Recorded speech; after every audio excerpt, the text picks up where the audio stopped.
Unification Day and one working holiday, African Liberation Day.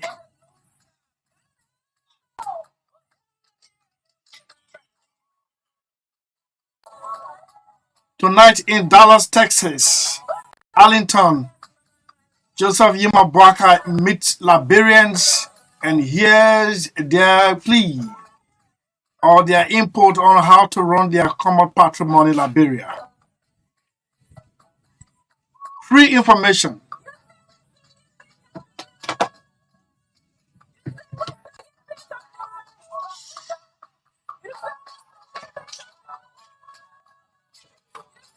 And now we've heard from the chair of the Liberia Anti-Corruption Commission. And next week, State of the Nation will begin naming government officials that have failed. We're not going to say allegedly that have failed to file their assets declaration. At least we say like the United Party-led government, like the CDC-led government. No way, this can happen. We promise the people too many things, and we should not be the one having difficulties in filing our assets.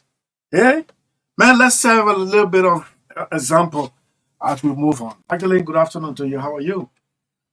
I'm You fine. good? Yes, I'm good. Mhm. Why you keep emphasizing the good like that?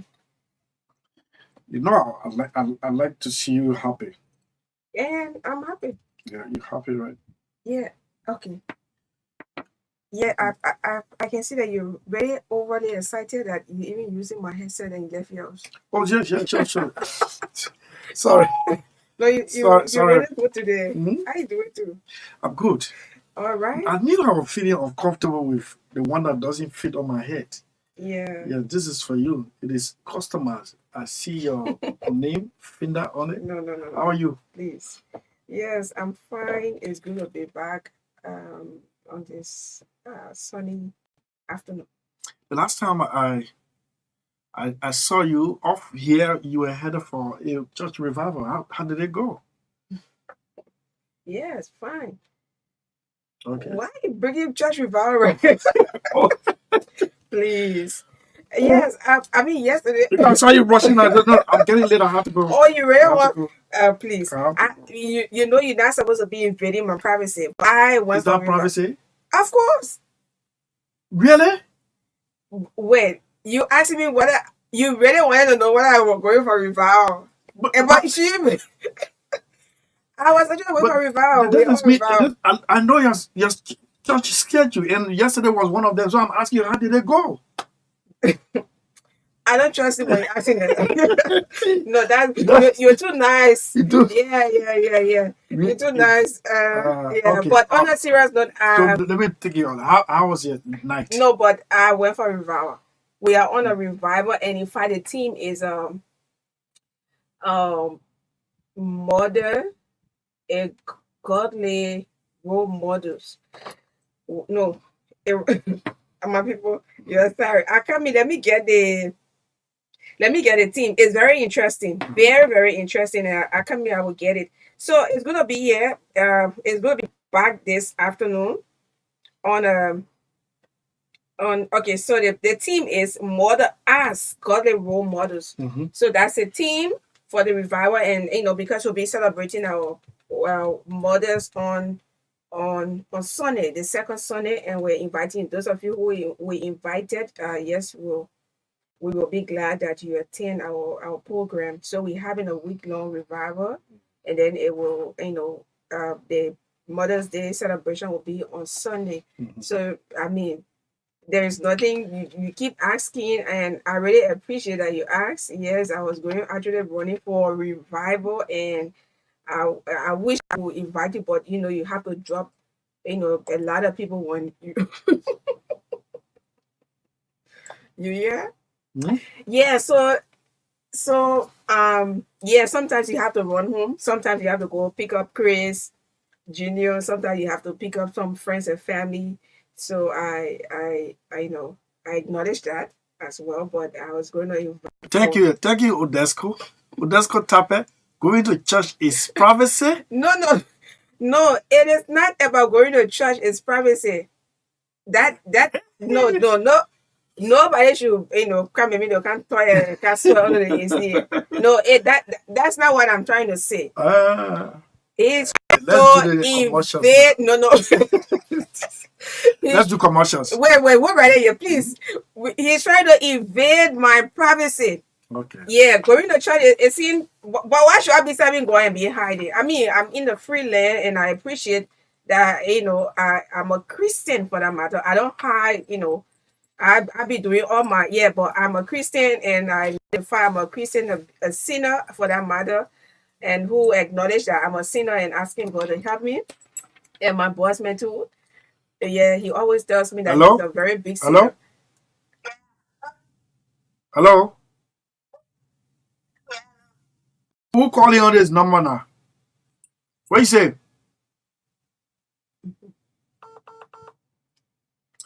So yeah, just ignore that phone. I mean, it's station phone, so too many calls, especially when we're not ready to take calls yet. So the number is only used when we have a talk show. Why am I calling on it to ask for somebody? No, the person didn't ask for anybody. No, I know. I heard I'm you. seeing that.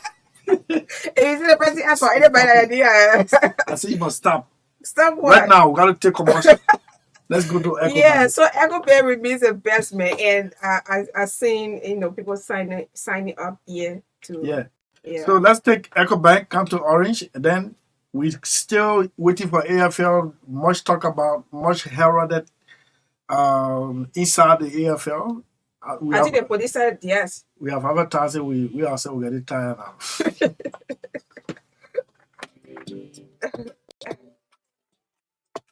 Hey, Tanu, what happened to you? So today, I worry. Oh, I Hello? will pay McDonald's coffee first thing tomorrow Hello? morning. And today is Sunday. I finish and get one thing. Yeah. But there are no problem there at all. It's possible you can still pay it tomorrow. Lord, I tell you, I'm not level. I'm not joking. If you can't help me, tell me loan. Yeah, I can help you. Oh. Let me ask you, have you heard about EcoBank Money Emergency Number? You say what?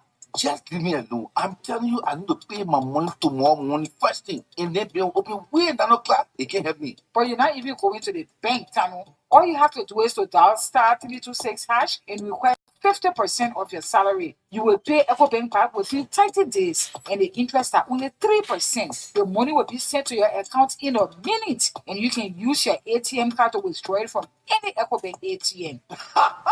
You mean I'll get it the same day? Oh yes, instantly. I mean in a minute. But to you, EcoBank that baby. I feel so. Oh, baby, yeah. EcoBank can make things happen sharp. For any money emergency, just dial star 326 hash to help yourself out. EcoBank, the Pan African Bank.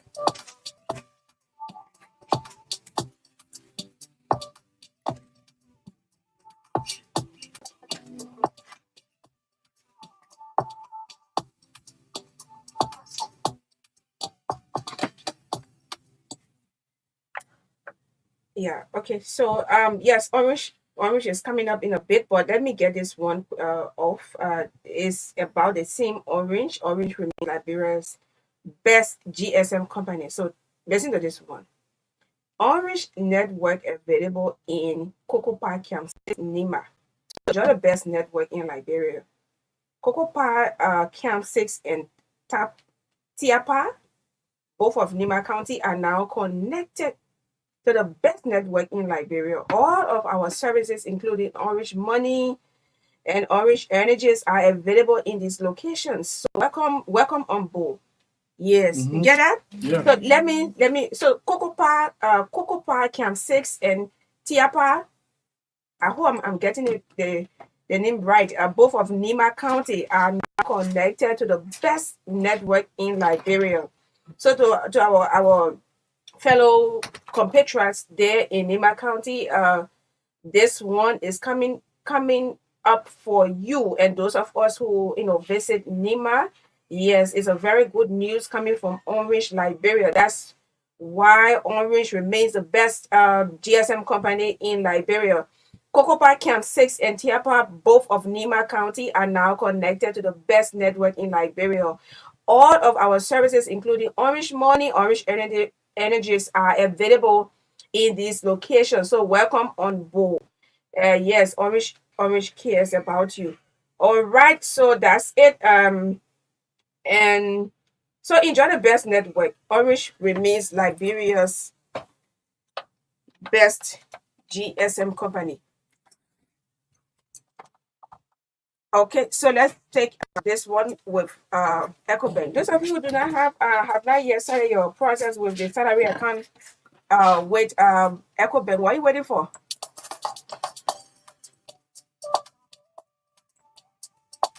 Hey, Tanu, what happened to you? So, today, I need to pay my daughter's school fee first thing tomorrow morning. And today is I finished and get 1 cent. But I'm not problem there at all. It's possible you can still pay it tomorrow. Lord, I tell you, I'm not level. I'm not joking. If you can't help me, just leave me alone. Yeah, I can help you.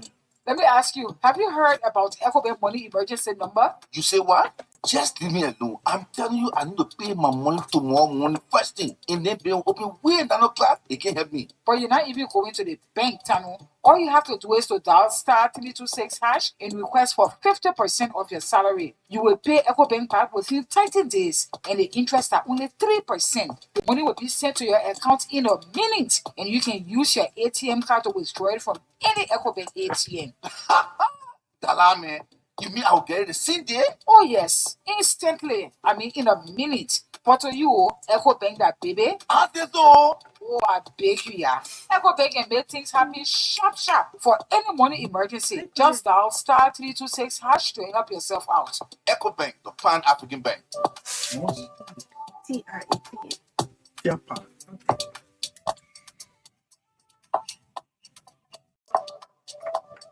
Okay, so yes, EcoBank open. You said you signed up for the Is that EcoBank or Orange? yeah, no, I'm asking you. You What? said now for the to start receiving salary from your account. I don't need a new. I'm with EcoBank since 2013. Wow. Yes. Wow, you Before I started, at that time, I think you were around 8 years old, right? When I You opened see, my account. 2013. Yes. No man, I was out of high school long since in university around sophomore. No, I was just asking what else. You see, you be looking for my trouble. But on a serious note, Coco Park Camp 6 and Tia Tia Pa. Park, both of Nima County, are now connected. Nima people, and those of all who visit Nima, when going back to Nima, I got a trip there. yeah, for long, Since 5 p.m. since the representative won, in fact, yes, since he won, I haven't visited his district. So Yeah, for long. I mean, that place was actually a farm room. But this is a very good news coming up for those of us who visit Nima and do our local tourism, which is important. I mean, those of you just sit here, you sit in town here. Why you can't travel? Why you can't travel out of this town? Chief, I went downtown today again. I felt so bad. I'm thinking whether we have our government officials who use that route where so? because I would try to drop a communication at the Liberia Water and Sewer. Mm-hmm. The water street over there is seriously damaged. Seriously damaged. People are getting sick unknown to themselves. Let me tell you, that company is broke. That SOE is broke. I don't know how Atom Whether Africa is going to get their returns from. Liberia Water and Sewer You see, or look, Liberia Water and Sewer Corporation public survey announcement on the TBN. They say really just one time. no. Where others will come one time from 6 to 30. Just read it one time.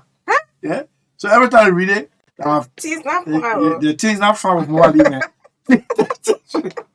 So, yeah, Chief, how you doing? Yeah, but we dropped our communication there. I didn't go in, but Princess did. You should have demanded that you go in. No, I was. Mo is our friend. You see, now you have an emissary. Now you don't want to show your face. You should have gone to meet the managing director. Yes. I got my assistant. Okay. Right? Let's go. I got my assistant. Let's go. You want me for the? You know what? She couldn't go to finance. She said, if I get to water and sewer, I will not send you. I will go to myself. Please. Yes. So I agree. Yeah. Thank you. I agree. So, Chief, how you doing? And to the Minister, Finance will also drop a communication to you, and I will give you a hit up on WhatsApp. Good afternoon, sir. Thanks, Minister of Finance, Mr. Kamara. Yeah, he just celebrated his birthday. I think that was what, few days ago. Yes. No, I know. So, Cocoa Park Camp 6 and Tia Park of Nima County, you got good news from Orange Liberia. So, why you are in a country here and you can get Orange number? You can buy Orange SIM card, then you will be doing this service to yourself. Try and get your Orange SIM card, and be with us with the biggest. See where we are now. Even my bossman, 4 years I've been with, approximately 4 years I've been with UFM. And almost like 3 years he goes on his farm and I can't get him on the weekend. Everybody will be calling me instead of me resting. I'm like, I don't be calling you on the weekend. if they can get to you, they will call me. If they can get to you, they'll call me. For the office, I manage 98% for the office. The balloon tuna. I don't know what. But on a very serious note, it has been you to get him over the weekend. Things are just happening in this country, and especially when it comes to Orange GSM. And I must appreciate that's something that we're just blowing trumpet. You blow trumpet when you go there. You can't see anything. It's happening, and people, we want to say thanks to the management. You guys are doing exceptionally great, and want to say thank you. So, Cocoa Park Camp 6 and Tiapa, both of Nima County, are now connected to the very best GSM company in Liberia. So, all of your services or our services, including that's the Orange Energies and the Orange Money, make use of them. Yeah, so thank you, and that's awesome. Okay. Yeah. All right. Yeah. So I can both of it. In fact, I can do.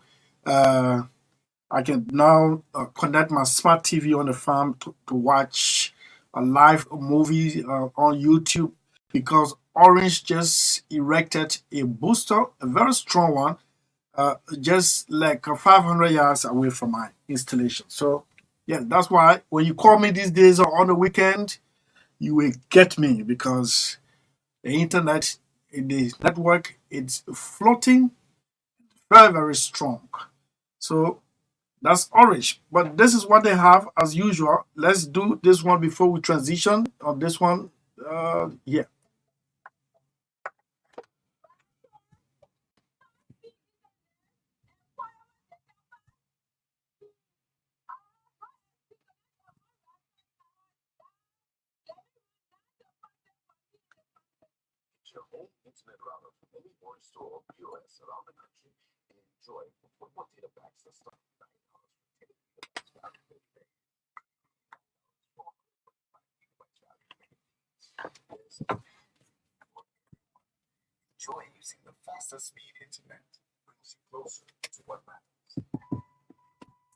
Oh, okay. Okay, so welcome back. And yes, so today's production will look at, we'll make some calls from one point to the other, and then we look at our correspondence from Mike Gibby and Maryland. We have managed to establish a contact with a correspondent in Accra. He's going to be giving us, that's beginning next week, he's going to be giving us the status of the famous Bujumbura camp, what has left there since the eviction went through, whether it is working. We'll talk to Emmanuel Degler of Mygibby County. He's reported something very embarrassing to the new leadership of Mygibby County, especially the superintendent. She's inducted, first female superintendent, but with the absence of the legislative caucus of Mygibby. What's happening is she not their choice, or she did not send out invitation to the county's lawmaker. We're going to be finding that out with Emmanuel Degler. We go to Maryland County. The local leadership has taken office. I'm told they got some assurances from across the border. Ivorian local authorities as well attended the occasion. We'll go there and talk. And then we'll talk a little bit about what's happening at the Bureau of State-Owned Enterprise. Apparently, the guys might have listened after we did at least 5 minutes of what we've managed to identify within. There were some administrative hiccups, claims and counterclaims, but it's like someone has called it because we're telling the president if they cannot handle those simple administrative issues and they're getting at longer hands with one another, just remove all of them. Let it go and sit. Because we're not going to allow people to waste our time here. No, we come a long way. There's a song that says, we come this far by faith, leaning on the Lord, Trusting. trusting His holy words. Never. So if we've come this far by faith and you want to waste our time because of some individual differences to hold a whole country hostage, I was leading it. I'll come and lead the first protest. The first time I'm going to lead a protest to lock the door on them, let them sit in there, and then they would what the president preferred them for. It's not your right. It is a privilege to serve, not your right. Yeah. But they might have listened. Today, the entire team met the World Bank representative, Liberia. They made several agreements or promises, and we're going to talk a little bit about it. And I saw the Director General, the woman knows how to dress. That man you saw with that makeshift backyard garden. He knows how to dress. Yeah. Is he on now? Yeah, can we take him? Or We have to take him now. Okay. So Yes, sir, it's good to have you on. Emmanuel Degler, good afternoon to you. What are you screening? What's going on in Kakata?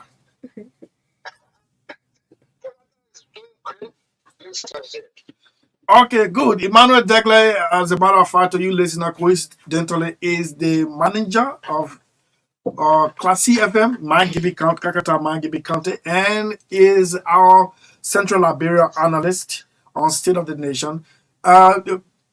We are hearing news that Victoria Duncan, superintendent, has officially taken seat at the youth, and the occasion was great, but unfortunately, reportedly, there was a huge absence of the legislative caucus at the induction ceremony. This is strange, and as I told you, this is newsy. What are you sensing?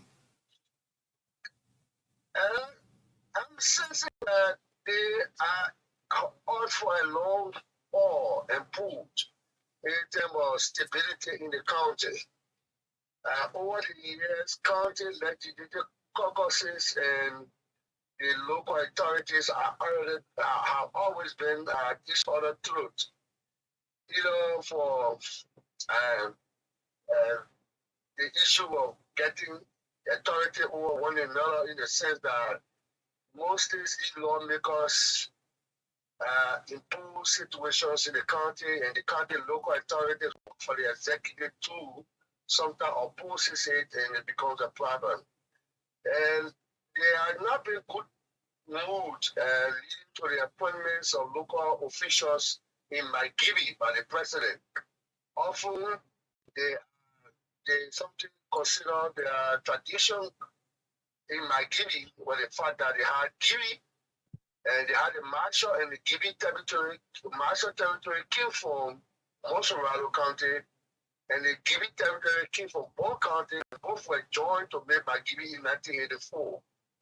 Since then, they had a senator from the upper end and another senator from the lower, just as they had the assistant superintendent and the two assistant superintendents, three assistant superintendents that come from either the lower end and the superintendent comes from the upper. But recently, there have been issues that the appointments of the local officials have not been done in consultation with the legislators of the county, and another means is they probably are not getting the person of their choice to be appointed by the president. So at the end of it, you had the Rickman Road that is about to start. This program I held on Tuesday, and accordingly, there were invitations sent to the caucus chair, and the caucus chair, who is Ava Jones, I told reporters that he received a text message which he did not consider official invitation to extend to other members of the caucus. So he had traveled to the U.S. and the remaining members of the caucus, including the Secretary General Emmanuel Yah of Magini District Number 4, who I spoke to, said he did not know that there was an induction on superintendent until a date to the program, until the date of the program, and net to the program. The night of the program, the eve of the program, the night when he got to know. So none of them are represented there, and this is not a good sign. And if it is not correct, it means that we're going to have a serious rigmarole between the legislative caucus and the local authority of the county. Look, I'm sensing something here. If what you're saying is true that the legislative caucus chair received invitation by text, I thought that was unadministrative, especially looking at the veracity of the occasion. This should have been an exchange of official communication, letter of invitation. If that did not happen, well, the new superintendent and her team got themselves to blame. But here we are. You said you open up by saying this, if it is not abated, there's going to be a long haul. And I don't know whether the superintendent knows the power of the legislative caucus. I know she does not work for them, or the superintendent does not work for the caucus, works for the executive branch of government. But hey, look at the check and balance doctrine that we have. She has to mend fence with these people. That is, if they have any beef, and she has to address that to be successful. And the woman in question, and she's qualified by the fact that she hold a master and bachelor of law. She hold a master degree, I think, in public administration or something, and a bachelor of law degree. And she has been into key administrative position in both private and the public sector. You remember she was she was the superintendent of the Moreover Consolidated School System before I think Benjamin Jacobs Togo succeeded her. She was back then, and then Cote d'Ivoire started. She had to resign after a series of war and pool with teachers and other workers of the Moreover Consolidated School System.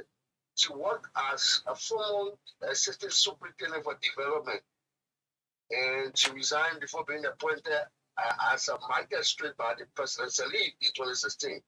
So she's aware of all of these. She's aware of the power of the lawmakers, because they know that the local county authority can work in the absence of the support of the legislators in the county. And what makes it more difficult for Magini is Magini is one of the counties that does not have a ruling party and legislator.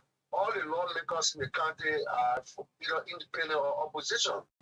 So she will have to do all she can to befriend the lawmakers, because in terms of carry on a lot of other development initiatives through the county social development fund, they have to get the acquiescence of the lawmakers, especially the whole major development meetings or county sitting.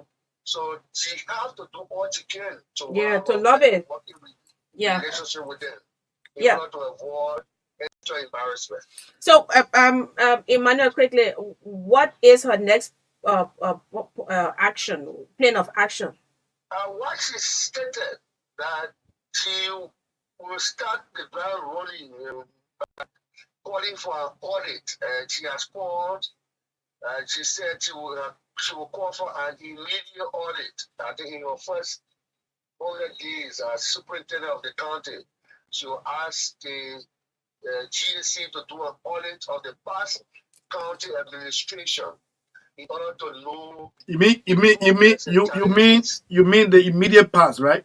The past county administration. She want an audit of the administration, because the administration ongoing reported that the county is broke. There's no dime. There is no 1 cent remaining in the county cover at the turnover. In the last turnover ceremony, that in the outcome was the Chinese administration, any Superintendent Bueba then turned over and reported to the incoming county administrator by then that the county had 3 million by then in government's consolidated account because the Malasari government 2 years to the end of a tenure, she did not remit any money to any county's account. But just before John Weah left government, there were monies remitted to this county's account. But it been reported that the county account is 0 balance. So against those backdrops, she's calling for an audit through where does the county stand and where should we stand and move forward as new administrator of the county. Okay, so another speculation, and I think this explanation has laid that to rest, whether they stay away. It was a protest because cogent information available to this platform tells us that Madam Victoria was actually not the choice of the caucus. Instead, Ibe Plaki, who later on accidentally could not be appointed, even though he started receiving congratulatory messages close to the appointment. So there are very series of names that were played forth by even people who were heritages of the Unity Party and that of lawmakers and other people in the county. Now, to speak, the last group of appointments that were made in terms of the assistant superintendent, the county fiscal affairs or financial officer, or the county development officer, or the government superintendent, or these meetings have been highly protested against by a group of people and aims of law because of the county. Vedo Waluba Donkin, accordingly, hadn't been in the limelight of the party politics of the county. And although she supported Bwaka for this case, but she could have represented in Magibit District number 4 as a candidate on the movement for Liberia. MOL. That's yes. Medina Cooper.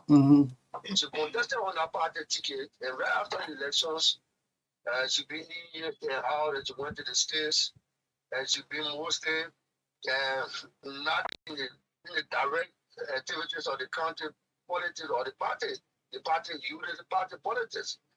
But the appointment case as a shock to a lot of people with the fact that there were a series of people, names that were already placed on the table, that the likes of Ebe Plaki, the likes of Joseph Yapuya, the guy who came second to Nathaniel McGill in the last senatorial election, in the last elections in the country.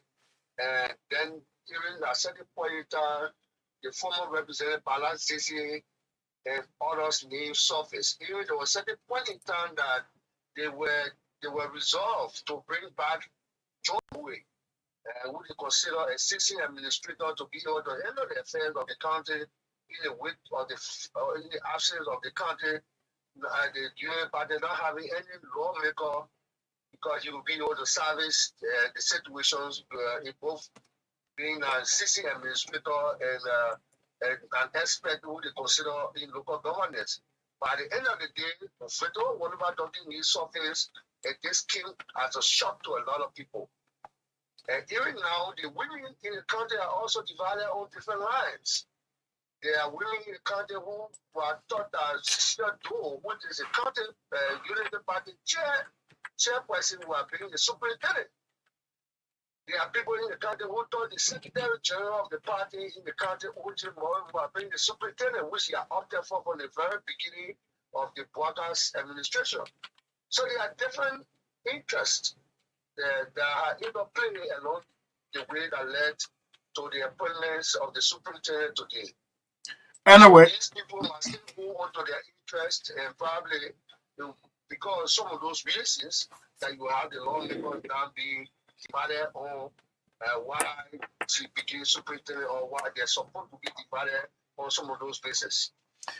Okay, thank you, Emmanuel. Anyway, the Unity Party officials in that county, they have to equally be aware that their party enter into an alliance with other parties that give them the victory, and some of these people will have to be served according to what they have always told us. And yes, it makes sense that if I have my party is the ruling, and I am the chair.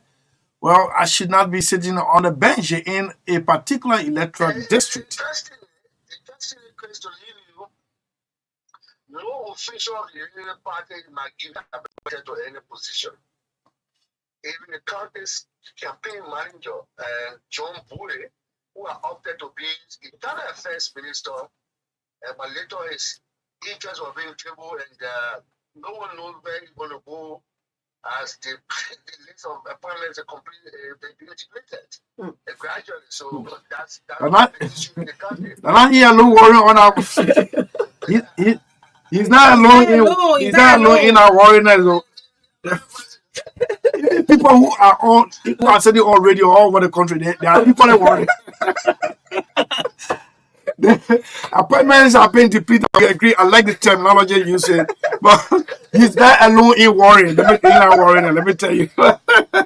Okay, thank you very much. Thank you, Emmanuel. What a wonderful analysis of situation in Margibi County. Yeah, so as you take leave of us this afternoon, I want to say thank you so much. I appreciate you for your service to country. And as you read in the chat room this morning, we are coming up with an in-person meeting. Maybe it could be at the rooftop of Royal Grand Hotel or... you're like go Kakata. Yeah, to have some kind of enjoyment, and we need to have all of our correspondents, analysts from across to come, and so we can have a. The last time I met Heron Boluma from Babalu, yes, and he recognized me. I didn't, and I said, "But this is Heron. I usually talk to on WhatsApp on interview as well, but I don't know him, so." It's important that we will be extending invitation very soon, and we are working on modalities so you show that we all come together. Maybe Kakata, maybe at the rooftop or somewhere very special. That why you like rooftop? I like to be. No, we are allergic to height. Yeah. Then the classy FM it could be the best. All right, so let's go to Maryland. Yes. Yeah.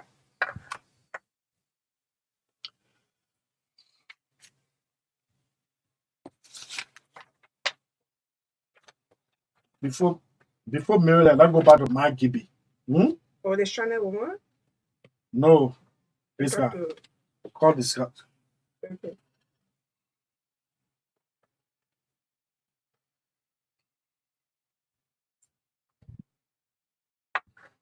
This one is called Family Ties. We have to return to Margibi County.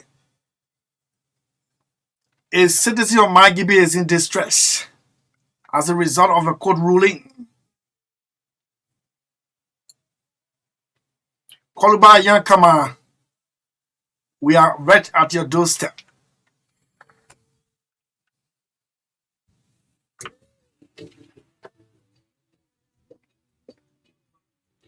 Yeah. Okay.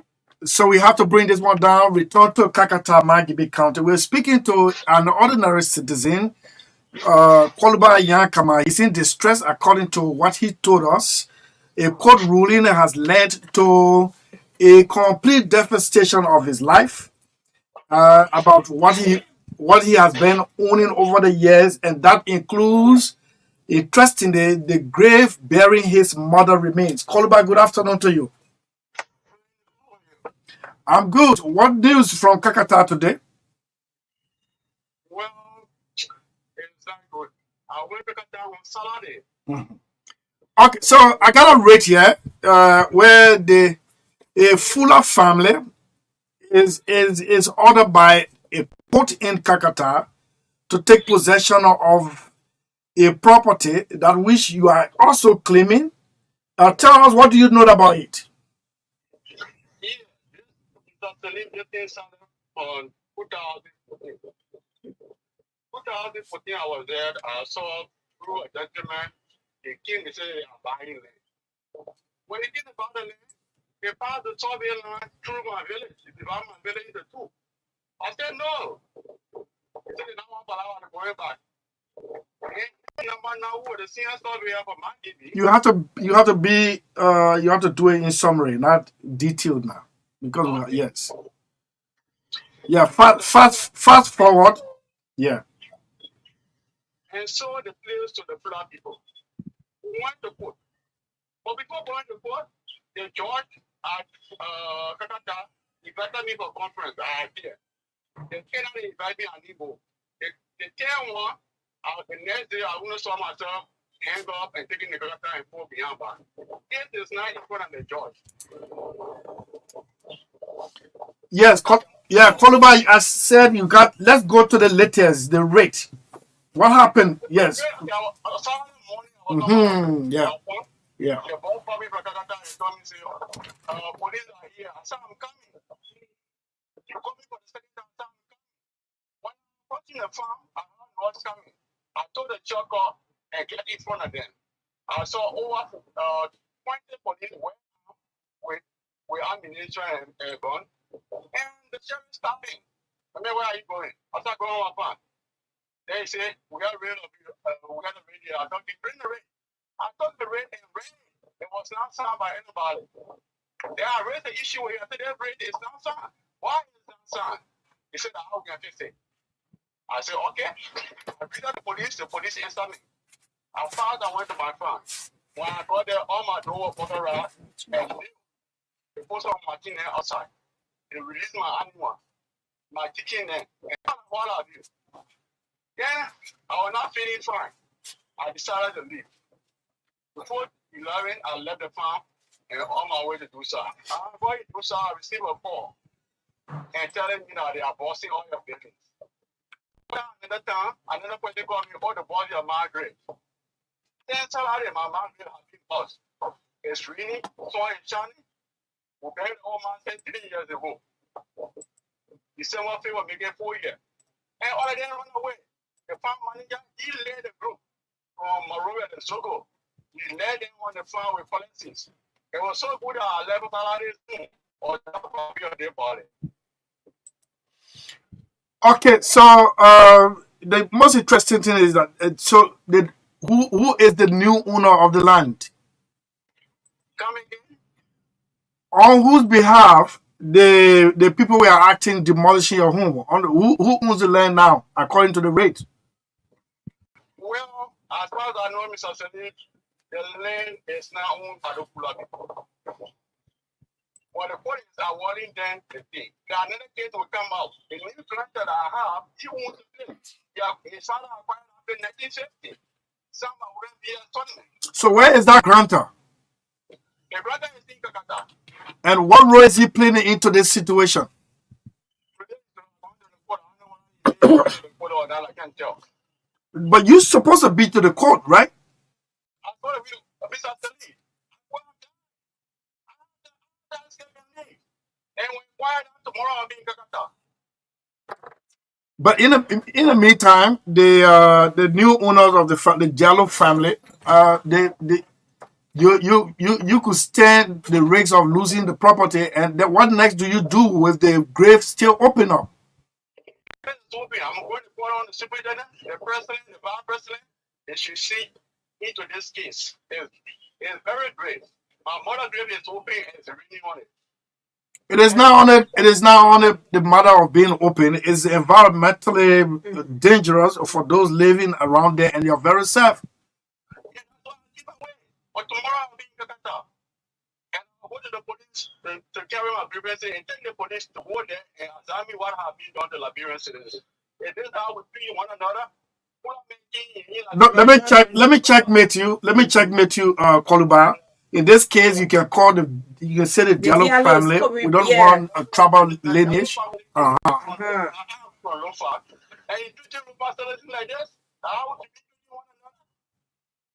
But this one is the issue about law now. It's not whether we from one place, but if you have legitimacy over it, the grantor who sold the land to you is now the one actually to break the camel back.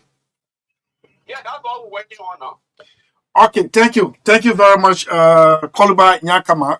Thank you so much. We will follow this story up with our analyst there, Emmanuel Degler. You will follow up and give us detail. And I wish you all the best. And as it is always said, death before dishonor. But we're our tradition, we honor the dead as well. Please go and refurbish or re-erect the grave bearing the mortal remains of your sweet mother. Thank you so much. Okay, so let's go back to this music as we prepare to go to Maryland.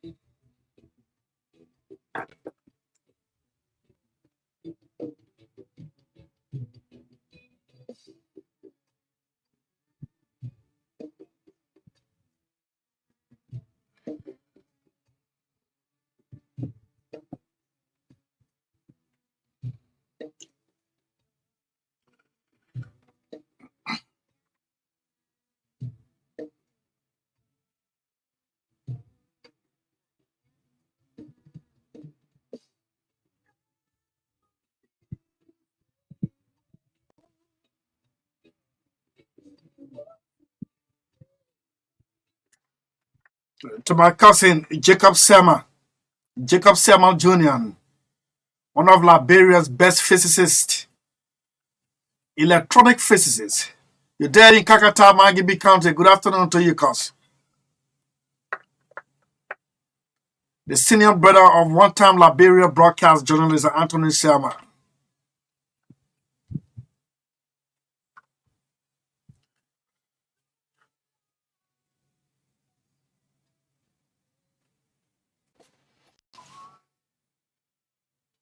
This is Family Ties from the fingertips of DJ Christophizo.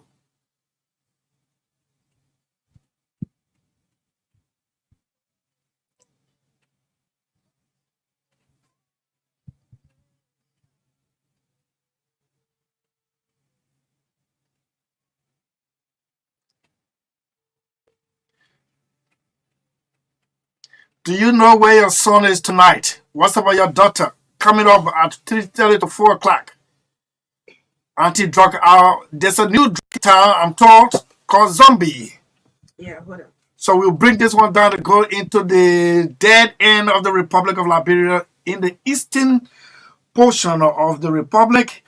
Rashford Gardiner is there. Rashford, good afternoon to you. Good afternoon, State of the Nation. Good afternoon, Chris. Good afternoon, Magdalene, and the rest of the world. You know, Rashford speaks like a product of Fatima Cottage. Am I correct? Fatima School, yes. Yeah, Fatima School. Okay, that's yeah. We used to have Fatima Cottage here in Chocolate City. So, long time no see. I hope you're right. You good? Ups and downs, but at the end of the day, we still survive. Yes, and I like what you said last time that miraculously the dry season was prolonging. That your old lady that I usually refer to the vehicle, I mean, went through back and forth Morovia, Harper, Morovia. How is the road now? What information are you getting after the 100 days? And the vehicle now gets stuck in the mud. You cannot hold it against the 100-day promise now. Let's hear you, Chief. Before we go into anything else, yes, I would want to touch on the road. Yes. Mhm. And it's, unless there's someone who is naive or very unreasonable, then it is that kind of person who would deny that the roads have seen great improvements. The reliable information now is that from Danta in Nimba County all the way to Blanchard, you could do that in like 4.5 hours, maximum 5 hours. Now remember, this is a stretch of road we would normally took a day or sometimes 2 days. That is if you didn't get stuck. And now you could do it in no more than 5 hours. Let me quote you. Maybe slightly quote you. Unless you are naive or unreasonable. Yeah. But the condition of the road has greatly, I mean, not greatly, but slightly improved. Greatly, not Okay, slightly, greatly improved. greatly improved. Remember, Hmm. Ganta to Zwedru is the second segment of that road. I usually divide it into three segments: Upper Zwedru, Zwedru, Ganta, Ganta, Monrovia. And Ganta Zwedru is one segment of that road, and it was quite a nightmare traveling on that road. There were holes, craters, I would say, which even if a truck went into, you could just sit on the top of the truck. But now, as we speak, all of those holes have been closed up. What we're not sure of is whether they redefined the drainages along those areas. But for now, and from all indications, even if there will be issues during the peak of the rainy season, it's not going to be as it was 6, 7 years ago. Do we have any, changes in the fare, the transportation? Unfortunately, no. And that is something that I hope the requisite authority is monitoring.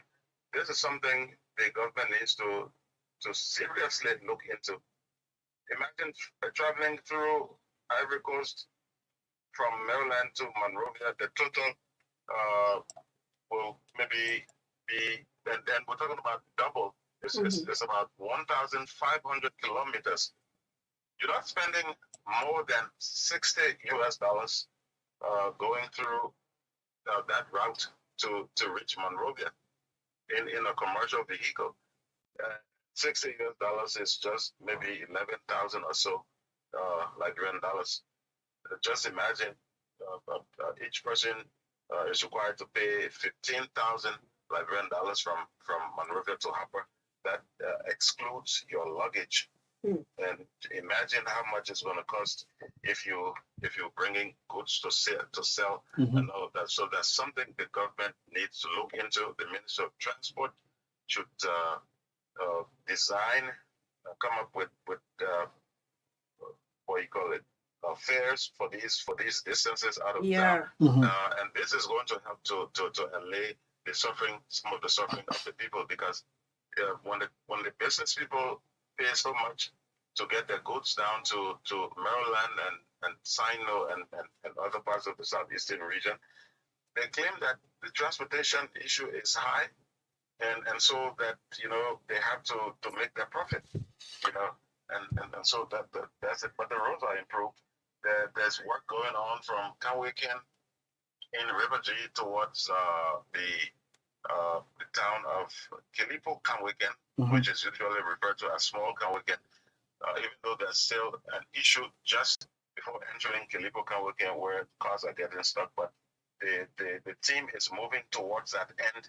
So perhaps in the next 2 or 3 weeks, they might be able to join the other part of the route, which would mean that from Kanwiken all the way to John Davidstown in Grand City, it will be like a piece of cake. You could go up to 60 kilometers per hour. I was on it recently. And so that's the situation with the roads. On the Grand Cru axis, work is going on from People to Grand Cru. Which took 6, 7, 8 hours in some instances. You could do that in no more than 1 hour. It's just 75 kilometers from People to Grand Cru County, Barclayville, and work is also beginning from Bawajikan in Grand Cru County, moving towards Kakipo in Sino. From Greenville, I'm told reliably by some of our colleagues in Greenville, you have good roads from Greenville up to Kakipo. And so the major challenge now on the Sino Barclayville axis is between Bawajikan and Kakipo. So yes, improvements on the road, and I think many people, especially those who are reasonable, as I said earlier, are quite appreciative of what's going on. And they're saying that they hope that this trend continues. It shouldn't be a one-off thing where They just do it and then abandon it again for years and years to come. As long as they continue, opening up the drainages along the roads, yes, you're going to have applicable roads throughout the country throughout the year. Okay, so excellent drill that you just made. I mean, did with us in the sub region.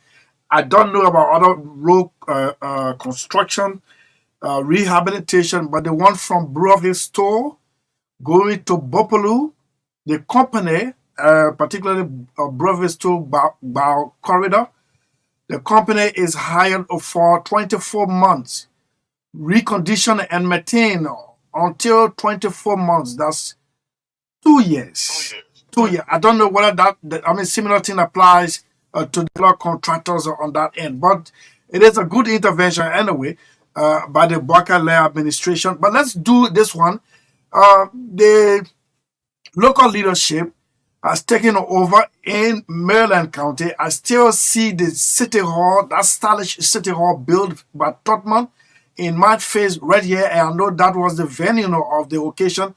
Give us a vivid description of what transpired there. Yes, the induction of the superintendent and his corps of officers took place yesterday, but not at the Hopper City Hall, but rather at the Hopper Administration Building. Why not the City Hall? No, the Hopper City Hall. Did they give any reason? I'm looking at because of the number of people attending, or it was for political reason? It was because of the fact that the administration building is like the executive of state, as you may, in relation to the three branches of government, I would say the executive branch. That's where you have, the office of the superintendent. So I believe that that's why it was held at the administration building. But actually, the city hall is quite bigger than the administration building. So that's what I know. It wasn't because of space. Okay, so let's check who attended and those analyses. Minister of State, Minister of Internal Affairs, the Deputy Minister for Internal Affairs for Operations, Honorable Selena Mape, who also served as former Superintendent of Bond County, was the person sent from the ministry to conduct the induction, and it was attended by a host of government officials. Local government officials, commissioners, chiefs, elders, the civil society organizations, and during remarks, many of them spoke of unity and maintaining the peace, maintaining security. The security sector was also given a chance to speak. They complained as usual and as expected. I beg your pardon. As expected, they complained about logistical shortcomings from central government, which they hoped would be mitigated in this regime, because as we speak, the police does not have a single vehicle since that vehicle was destroyed by riotous youth in 2020. There's the building is leaking. The cells are not secure. That's the the remand cells, and they also don't have other logistics like we're talking about stationaries, which is quite a sad thing. There's also a shortage of manpower in Maryland County.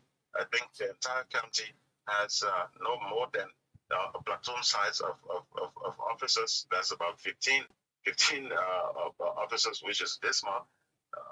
And also during his speech, the superintendent highlighted the need to forge greater cooperation between Ivory Coast. Of course, we get most of our goods over from there, especially when we have the road situation.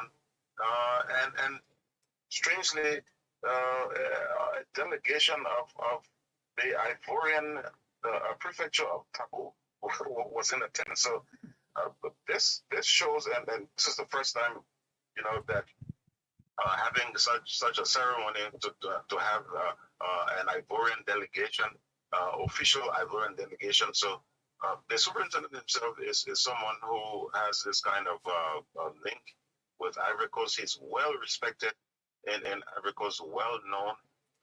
What is his name? What is his name? Henry Cole. Okay. And So let me interrupt you a little bit and ask you. Unlike, let's see what happened in Kakata. The superintendent was inducted without a single member of the legislative caucus in attendance. Did similar thing take place in Harper, or they were there in attendance?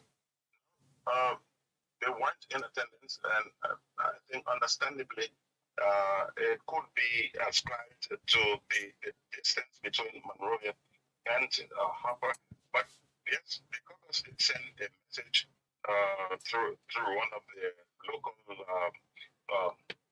officials, which was read on behalf of the caucus during the induction ceremony. But the ceremony itself was colorful and well attended. There was food after the ceremony, and yes, Marylanders are like expecting to see, an improvement in local leadership. They talked about increment for the county development funds. I don't know how that is going to be because I think it's done by I don't know how that proportion is done, but it should be a fixed thing, and it should be based on the total national budget. Maryland receives about a little over 200,000 United States dollars, and in fact, during the last regime, that money wasn't even forthcoming. And so people are concerned about that, increasing the budget. The press also was a bit agitative. The head of the Maryland Press Association spoke, Roy. He talked about increasing, the allotment to the press in Maryland County. Well, the press in Maryland got allotment. Yes, in the county development fund. Oh, okay. But I'd like to bring you back to this one here, Rashford. The prefecture in Cote d'Ivoire, Tabou, drove from his home county in a foreign country, drove and crossed the Kavala River and came to Harper to attend a ceremony in Harper, in the Republic of Liberia. A county legislative caucus is in Monrovia. They are on recess, and you are justifying their absence based on the distance. Is that what they're saying? Well, I'm justifying for them. And upon correction, the prefecture for Tabou is a female, and she didn't come. She sent a delegation, some women. Well, I'm not justifying the absence of the lawmakers. I was only guessing. My point here is, Rashford, my point here is, if this were an election moment where the fate is going to be decided, trust me, they would have made it to Harper, irrespective of the distance. As a matter of fact, flight from between Monrovia and Harper is around, 15, 25, 30 minutes? 1 hour, 20 minutes. How can, anyway, but what else did we, what else he has here? But yeah, okay, yeah. But before we go to the next talking point, is the newly appointed superintendent or inducted superintendent is the choice of the people, because other counties, citizens of other counties are expressing serious disappointment or dissatisfaction on the selection of how you call it, superintendent for their county. So I just want to know whether it is different there in Harper. Yeah, in Maryland. Well, in democracy, the winner takes the spoils. The superintendent is actually the selection or the choice of the president, His Excellency Joseph Boykai, and serves at his will and pleasure. But on the other hand, we've not had kind of resentment towards that choice, because the selection, I think it was done based on consultation. Mr. Cole has served under previous superintendents, at least 2 or 3, and he served in several positions at the county level. So he's someone who's very much experienced. Also, he's not known to be that kind of a bad person. He doesn't have that kind of bad character, you know. Like, some people would have this character and stigma against them that they're corrupt and they don't know, they don't handle their affairs well and all of that. So we've not gotten any complaints or cries from the citizenry. Most of what we hear as media people is like everyone supports the idea, and from the look of things, especially from the turnout at the induction. I mean, the place was jam packed. In fact, it was overcrowded, I would say.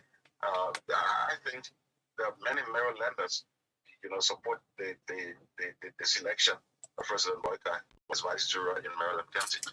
Okay. Okay, so the judges, what's going on with them?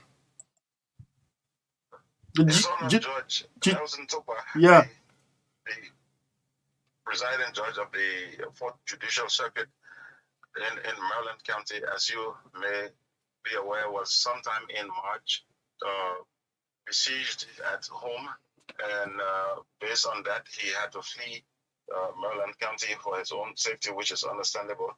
Until date, he's not yet returned. But the information we're getting is that the Ministry of Justice and the judiciary are working together to do an investigation into the matter and have the judge returned as soon as possible, because as we speak, since that time, the function of government at the circuit court level has been stalled.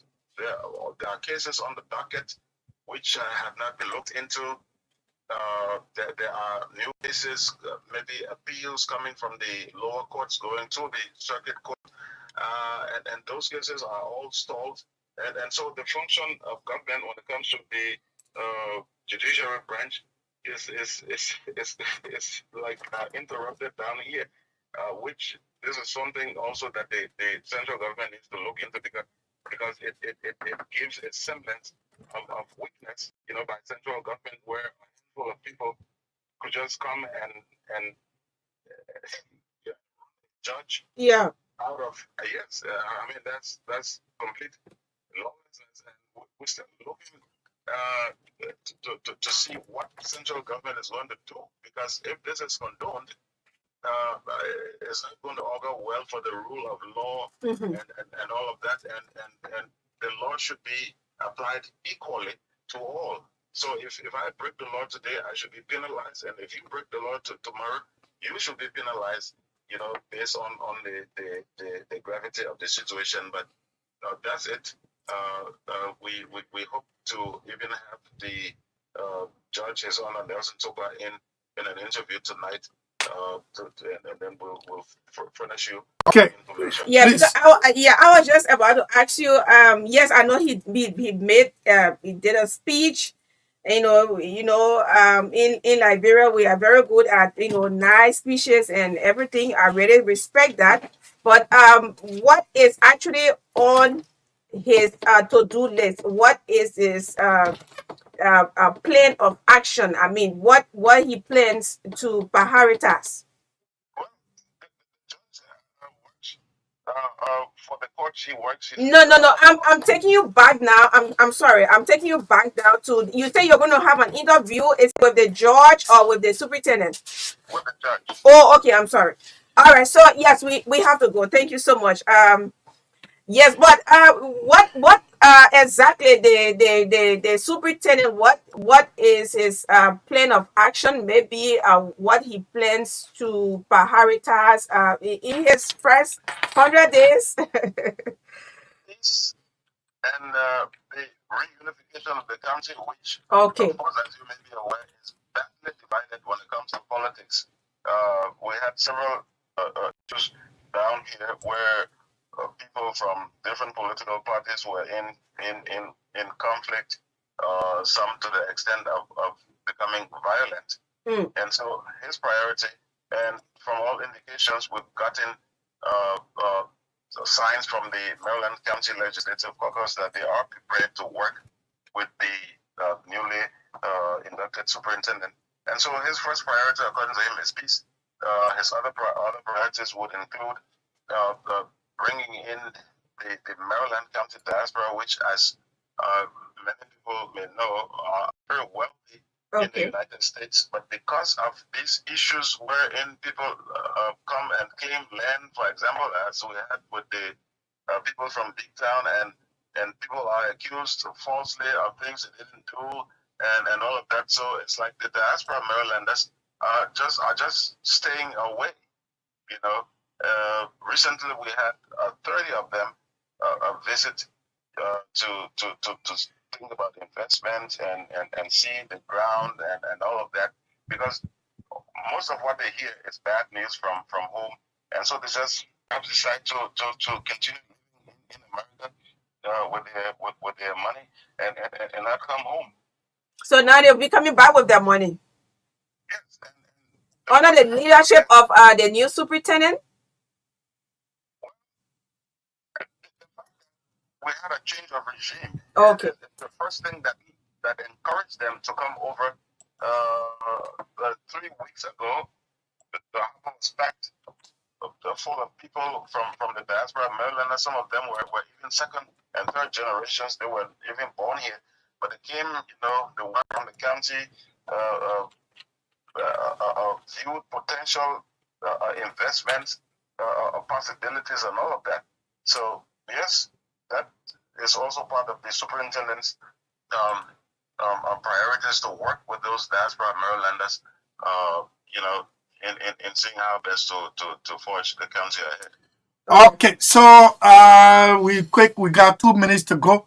Tell us just in 1 minute what the superintendent intends to deal with now that he's going to inherit a clean by the traditional people of their ownership of the entire Harper and and the Ascot of Harper. What is he going to do with the situation?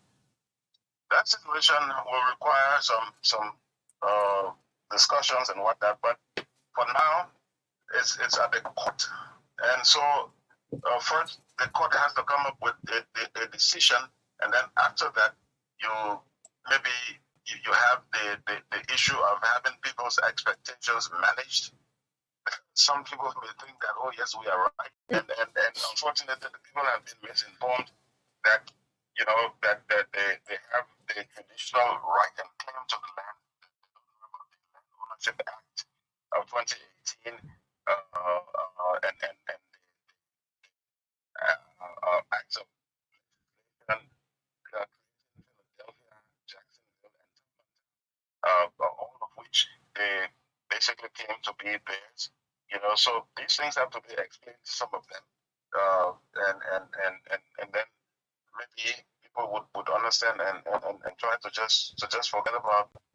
But the issue of the rule of law, of lawlessness, where you go and terrorize entire communities for the whole night, a lot of that has to be dealt with at the court, and we wait to see whether there will be some arrests and prosecutions after the circuit court resumes its function in Maryland County. Okay, thank you, Rashford. Have a wonderful day. Let's wish we can get the recording from you with the judge who is on the run from the hands of the traditional people. That's Rashford Gardiner from Harper, Maryland County. Let's take this musical break. This is Minister Abina. Lord, thank you. At least the Southeasterners will now go home with a little bit of ease on the terrible rules over the years.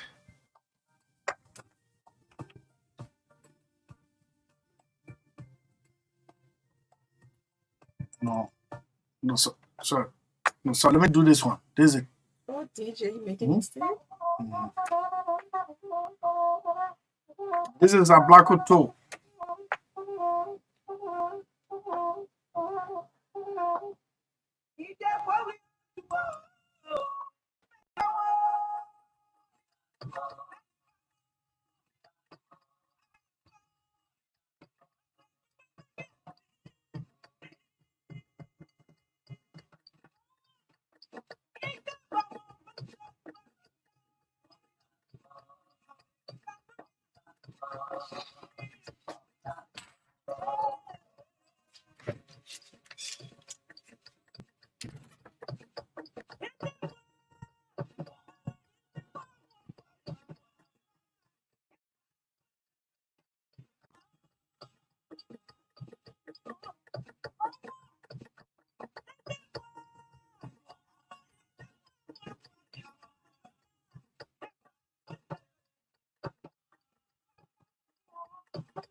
Unless you are naive or unreasonable, you will think that the roads are still not good to the southeast. Those are the words of our analyst Rashford Gardner from Harper, Maryland County. This is Ablakoto.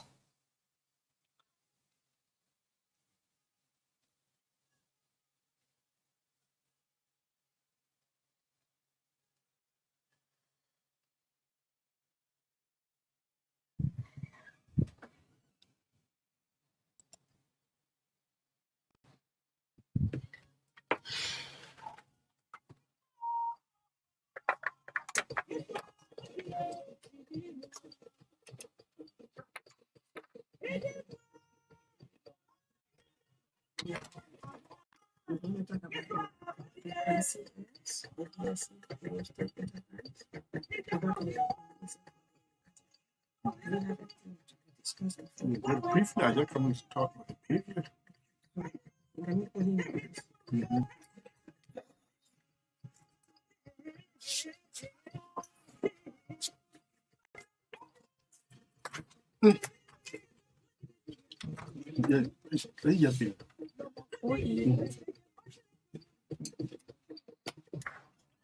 Okay, so we have to bring this one down. And as I was saying, yes, we are transitioning now to the anti-drug out. This is a national service. We are looking for sponsorship from any well-meaning organization. Already, this platform has been going with this segment for a year now.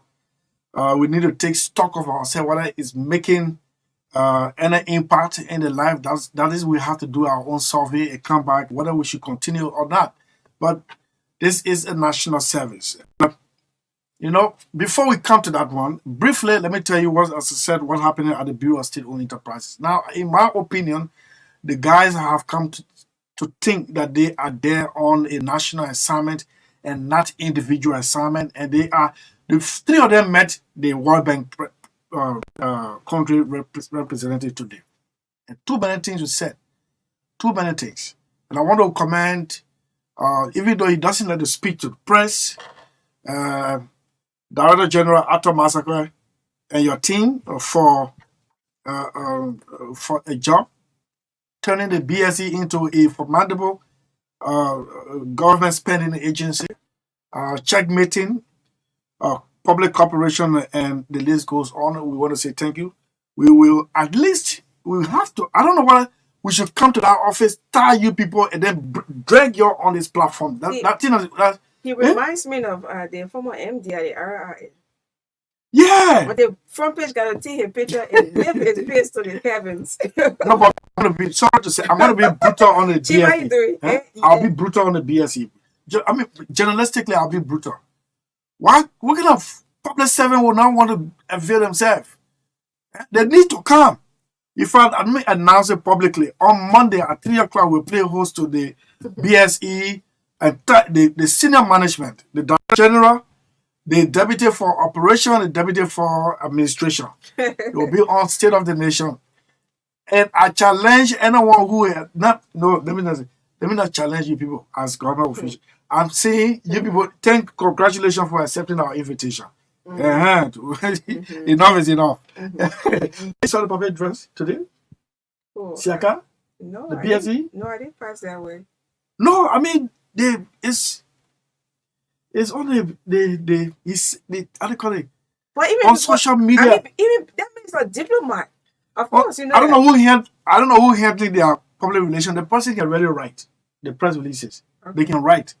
The person can. And you trust in it, BSE? Atom Massacre is a former journalist. Mm-hmm. The Deputy for Administration is a former journalist, Vali Sano. Okay. Yeah, then Mr. Ford is a financial accountant. Wow. Right? So they got a crack team. Yeah, then why did you say that then they allow if I tomorrow go in there, I'll go in our office tomorrow. I'm going to guess something happening. Wow. I can't get my man Noah Zawi again. He has placed. Noah Zawu. I can't get him. Oh, Chief, how you doing? Telephone. He The Deputy had for NTA, Operation. right? Yes. Yeah. Deputy for Operation Noah Zawi. The number I used to call my brother on, we got family link. You get The number is, yeah. Ask me, gotta be careful. Where you I at? am from a family link of a man who had 27 children. Okay. And there's only one living now. You know the one that is living. Okay. Yes, she's 98 years this year. Okay. Yes. So I'm from a rich family background. That's the reason why I don't use radio to insult people. Yeah, sure. Because I got whole background, tradition, respect. And that's why, you're so respectful, and I really admire Caring. No, the caring part. Okay. So, No, I finish here. Oh, We'll be taking it. I finish it. I Mr. don't know. Popeye already here. Mr. Popeye, you want me to press you? No, but don't use the word but. No, okay.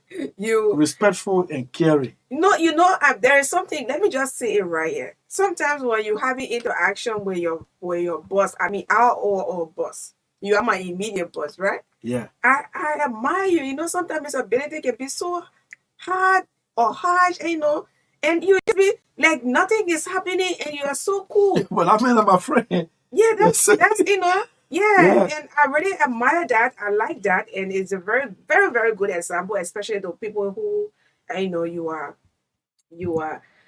mentoring, and you are a role model as well. So I mean, that's awesome.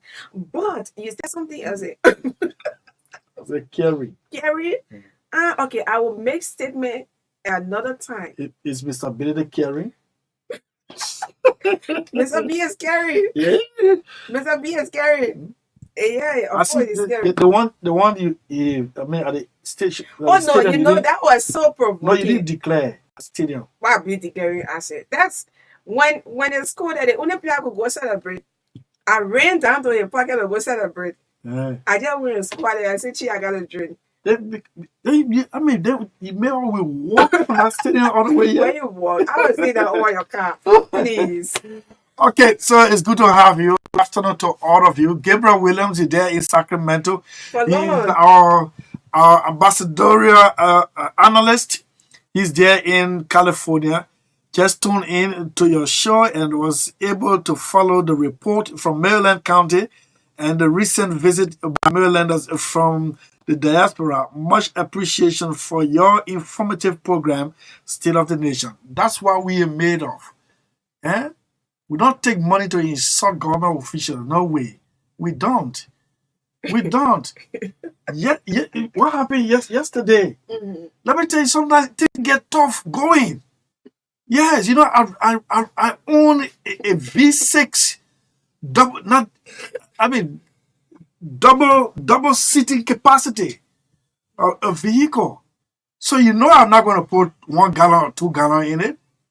At most, I start from 5 up. Since I knew I was below 5 yesterday, I opted to leave the car in a compound and went by myself. That's how sometimes things can be tough. Yes. Or you think I'm supposed to take somebody and tell my man I get information on you here. If you don't release it, I will. No. Because it is about your upbringing. Yeah. If you were brought up in a way that you should know when your resources are limited, what you should do when they are limited, and what you should do when they are in abundance. If you miss that during your upbringing, man, you will live on people, and the only way you live on them is their character. And that is what that's what makes me different from and thank God I'm bringing people up. That's what People makes like that's what makes you different. Yeah, You are different though. So Yeah. okay, next we're coming to this one, and everybody, please listen.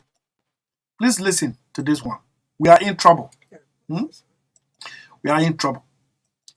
Anti-drug hour is next. Yeah.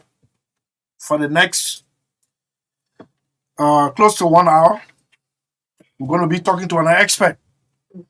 This expert is Guy Popper. He, throughout his life, has been fighting narcotic drugs, which has made him so, and he can just readily tell you that something could happen if this one is not done. And once upon a time, he said, we are not mindful. If we don't close our borders and deal with people who are importing some of these things, we're talking about kush, there is a likelihood that some strange virus could just infiltrate because people now see Liberia as a lame dog or a weakling or a weak side that they can do their drug trade. This week, there is a report that a new drug has hit Liberia. And that narcotic drug is called Zombie. Zombie is a drug that drastically affects or alter a person's behavior and physical appearance, leading to zombie-like characteristics. You know what is zombie? Some zombies are, I mean, when you take it somewhere, you want to suck blood. You want to kill. In recent years, xylazine, a veterinary sedative, has become infamously linked to this term due to its severe effects on human being. Listen to this one, and this will lead us into the discussion for today. This is a YouTube video explaining what zombie is and what it can do to the human being. We are hearing that it is in our territorial conference as if Kuch has not already destroyed a whole generation. Somebody has brought in zombie. Who is that person? Let's find out. Deep stores and fence backs are becoming a more frequent sight in several countries, especially in the US, where the zombie drug has recently gained traction. The zombie drug xylazine, also known as Tank, is originally an animal tranquilizer that is both cheap and easy to access. As a result, it has made inroads in illicit drug.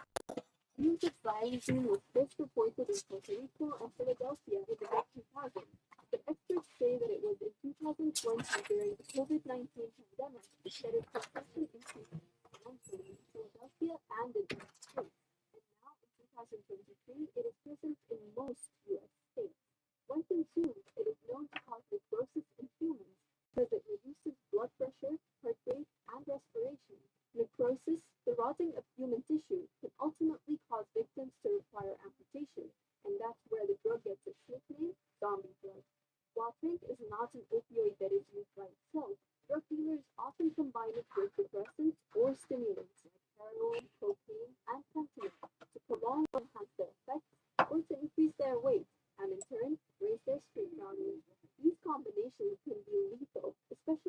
fentanyl is involved, as fentanyl is said to be 50 times stronger than heroin and is often itself used to adulterate other drugs like heroin and cocaine. Consumers who use the drug either knowingly or unknowingly often fall into an hours-long stupor, and once they wake up, they are already in need of another high. Treating xylazine patients is difficult. It requires that the effects of multiple addictions be mediated, and at times that body parts with infected skin ulcers be amputated, as some grow so deep they could affect tendons and bones. Overdose reversal drugs that are often used for opioid addicts are not very effective on xylazine, making treatment even harder. Drug abuse is rampant in the US, where more than 109,000 lives were claimed in 2022 due to overdoses and other drug-related issues. Okay, so you hear that? And I'm going, while doing the setup, I'm going to tell you some of the things I got from there. One major mark it leaves on the human being is amputation. So very soon, what motorbikes have done to our young people, amputation, or what diabetes is doing to our population, very soon we see a lot of drug addicts being amputated because the drug rottens the tissues in the legs or in the hands. That's why it took its name from zombie, because it sucked the blood of the person who's taking it. And then the embarrassing thing about it is that if someone takes it in mistakenly or consciously, you fall asleep immediately. And when you wake up from that sleep, you need another round of dose immediately. Immediately. Today, when I heard about this thing, I know I wanted to come on this show because I am pissed off. I am pissed off. We don't produce kush here. We don't produce heroin here. We don't produce cocaine here. We don't produce zombie here. But our country has become a market of narcotic drugs now. What have we done? Why? The folks are trying to connect the video, and then we can get into discussion with Mr. Guy Pogba. Liberia, rise up. You're seeing a whole generation rise up. Abraham Kroma, you and your team, you were at the SKD the last time. For awareness, wonderful. I also encourage you to use the media. I encourage you to, it's good that, for example, there's a whole platform, right? You and I have been friends for over 50 years now. This should be your regular spot, especially the first Thursday and the last Thursday in each month, Anti-Drug Awareness Hour. Since we started this, with appeal to government agency for sponsorship, no one did it. No one. No one. Now we are in new government. Let's see what's going to happen. I saw a newspaper headline today. The Republican newspaper. Kush to George Weah, zombie to Joseph Boakai. This is not a time for in-house fight. This is not a time for filibustering all over the place and also all the agencies. This is the time. We have to hit this thing on the neck.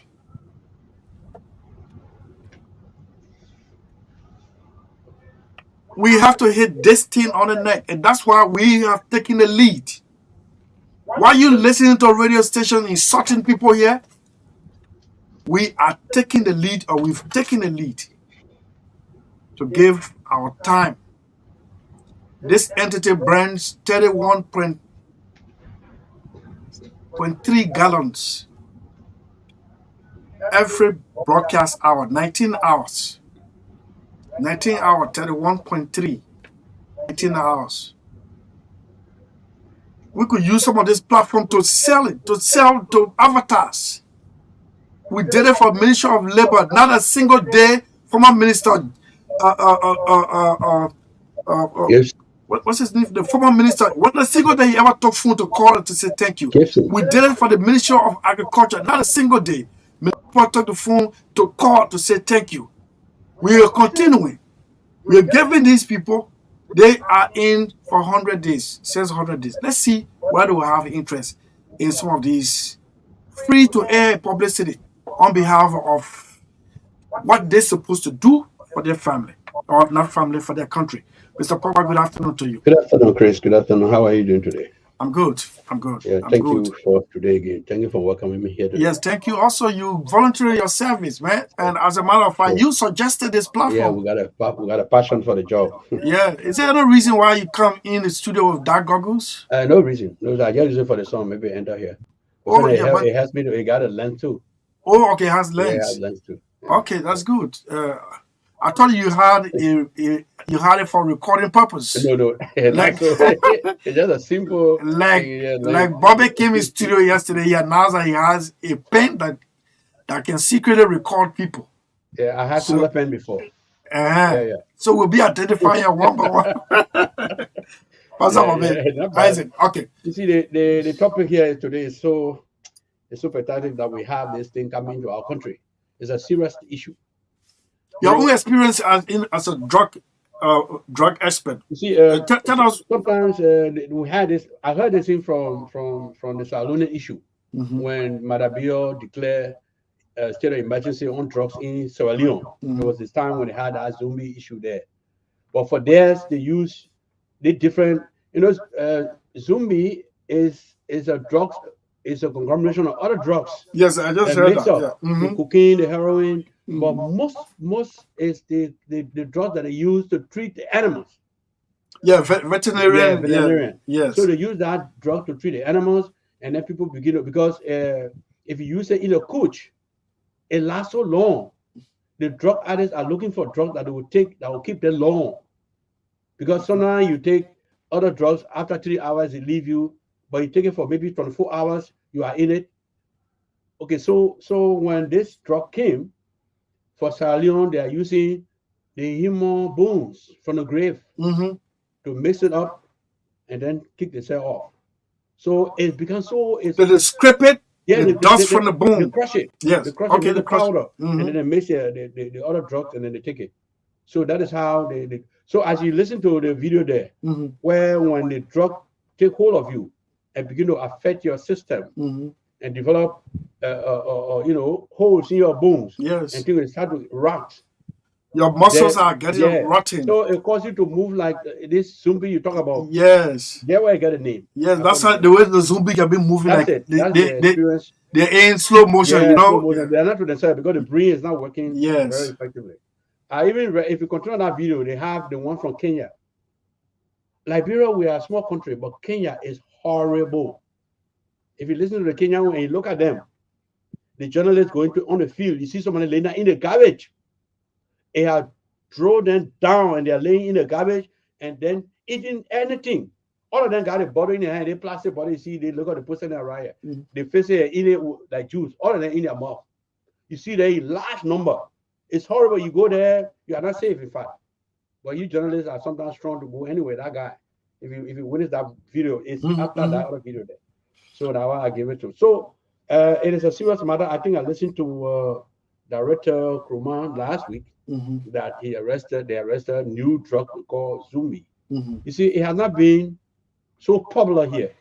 But here, people, you remember a few months ago, almost at the 9 minute of the CDC-led government, you saw people, they say, people are butting the pool.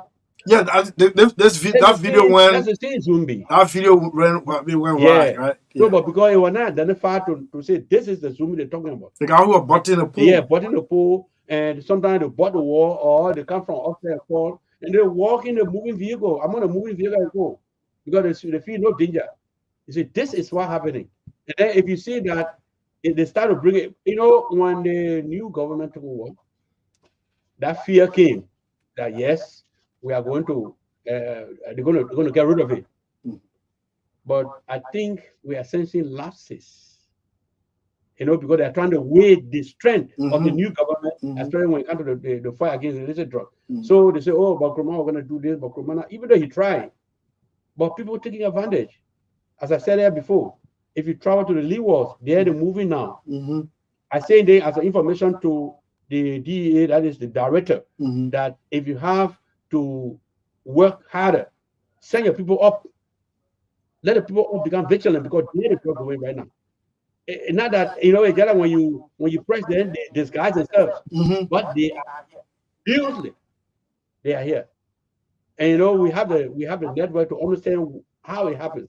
Well, on top of information on the because people know us to be in it. To knowing about the information. So they will tell us this thing happening so, that happening so. And sometimes we try to alert some of the officers to go here and there. Because people call me all the time to tell me that something happening, no group come on this side, and that's how I get to know sometimes. And my own intelligence, sometimes I get to know. If they have to fight the drug, let them also be vigilant in the mining areas in the interior because they are carrying their drug now. Now you get it. The mining areas. Yeah. It's serious. You get it. The people use it to keep brave and strong, especially the cocaine. Cocaine make you strong. They got the stimulant. They got two kind of drugs. One will make you dizzy and weak, and you just lay down, you are weak. Some make you so strong that you can walk whole day, you don't get tired.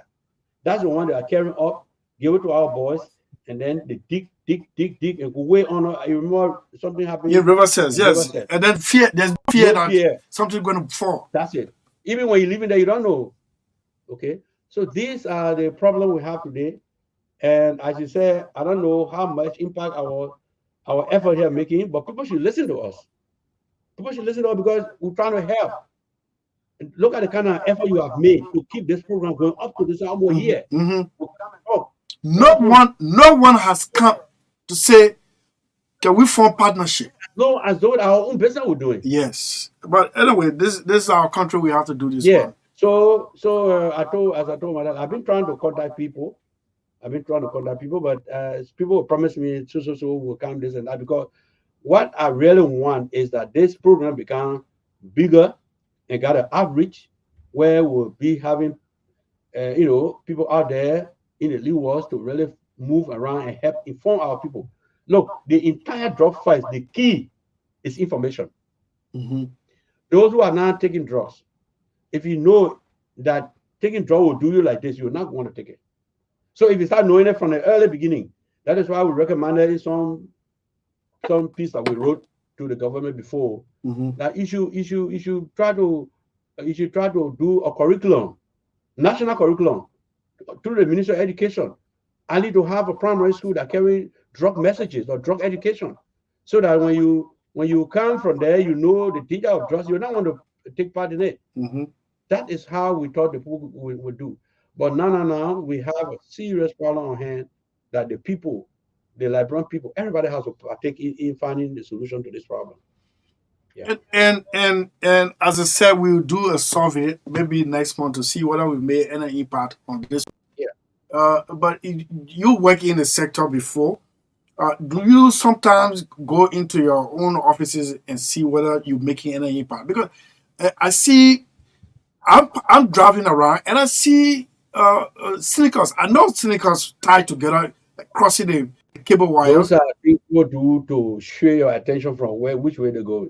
Nobody will tell you. Nobody will be, maybe I'm a criminal. I tell you, this is where I am. Is it possible?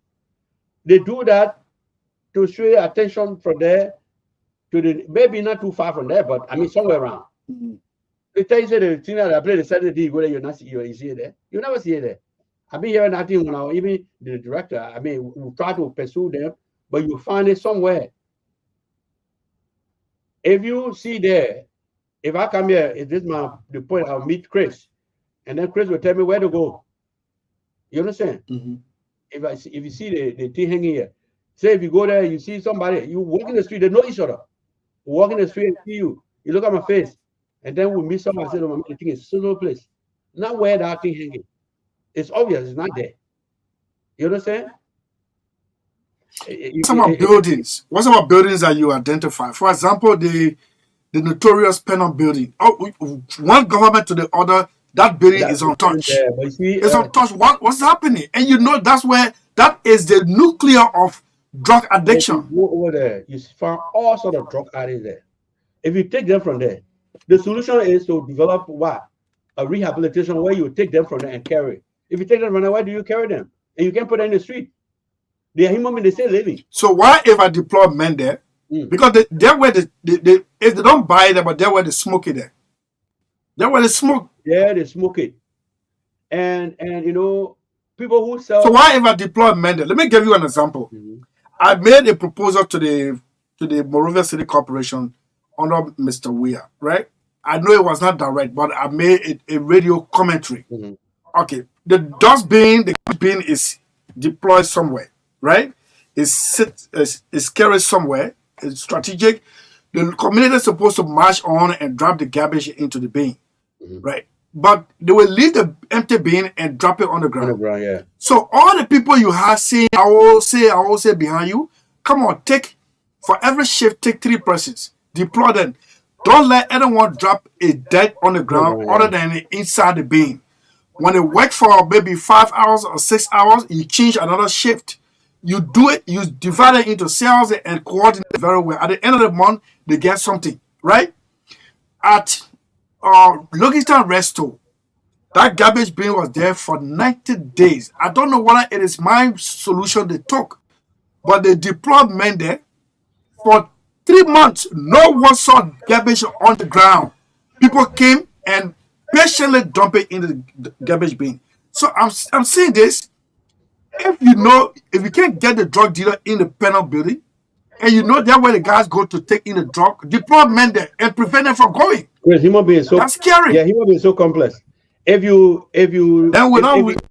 develop, okay, this house is where they're taking the drugs. So let me go and develop people around. You know what happened there? The people who are taking the drug, they're going to go out and take the drug and come. They are living there. They're not taking it there because nobody go. And when you hammer them there, you're not giving any other solution to them. We don't hammer them there. Let me put them in the street. They will go. You go in the house, they will run away. They will go. Some of them not even able to move anymore. They are laying down there. Their friend feed them with food. It's horrible if you enter that place. I don't know if you ever entered there or you just heard about. No, I didn't enter. In fact, on Monday I drove past the Central Street Cemetery. I use Central Street. Mr. Pogba. It is that is not garbage smelling. It is the remains of some of our compatriots smelling now in that place. Yes, but even if the guys are breaking the graves. Yeah. And so if you went up there, and see them, the way they look, they're horrible. And in my view, you have some very key people that remain over there. You know what I mean? Some personality who hook themselves to drugs, who got property in this town. They're there. Renowned individuals who living well with their family, everything. They got properties. They will have sold everything and they move to go and live in that place. Then you want me to refer to them as disadvantage. That's the point now. That's you see my argument. That person cannot be disadvantaged. There are people there who got money. They lavish it, they smoke and everything. Then they got nothing now. They sell everything because drug will make you to sell everything. For those people who don't have, they will steal to buy the drug. They harass you. If they are your son, they will take it from your house and then sell it. You know. So all of these bad things are associated with the drugs. I'm saying, my people, this drug thing you have to take. You got to make way. Don't try to stop it. Let everybody partake and get this drug out of our country. That's the only way we'll solve the problem. So, but it appears like it's nobody's business and anybody can do anything. And so everything just going that way. The drug issue is a serious problem. Even the DA cannot be left alone to fight. You got to help them. I spoke with the other guy the other day. They said the DA sent some group of girls in the street, ladies in the street, to go and carry drug awareness. I said, one idea I have, let them take it too. Before you send anybody to go and carry awareness, they would have known what they're going to say, right? That means you would have trained the people that are going to go carry the awareness. Then you do a program. Again, you'll be one day you gotta just tell the people, do a program, plan it well, structure, and divide the region and distribute them. You know, do it county-wise. That message will go. And then the radio, they have to come to the radio and make sure that the radio will buttress their effort. Then of course we'll get in there. But I mean, we just have to keep trying to tell our people so that we can keep, their minds open to know that the drug situation here is not one person's business, everybody's business, and that they should come and join us in every way possible. If somebody will have to come and say, look, okay, I contribute to this program so that, you see, like Madeline told and say, look, okay, if you have idea how you want us this program run, come and let us know. Come and join us. You know, and so that has been but you see, the reason why some of us come on the radio on this thing is because we got a passion, we know the danger, we know where we are heading. If we don't do anything about the drugs, what will happen to us? And so we will be heading to the wrong direction. And so we can't know it and we sit here and don't do anything. That is why you see most of the time we're pushing to make sure that the program is held. And then we'll try to bring in the director. Maybe the next edition. The last Thursday, the next edition. Let him give us government's position or policy on how to mitigate this thing. What these suggestions are just our individual suggestions, right?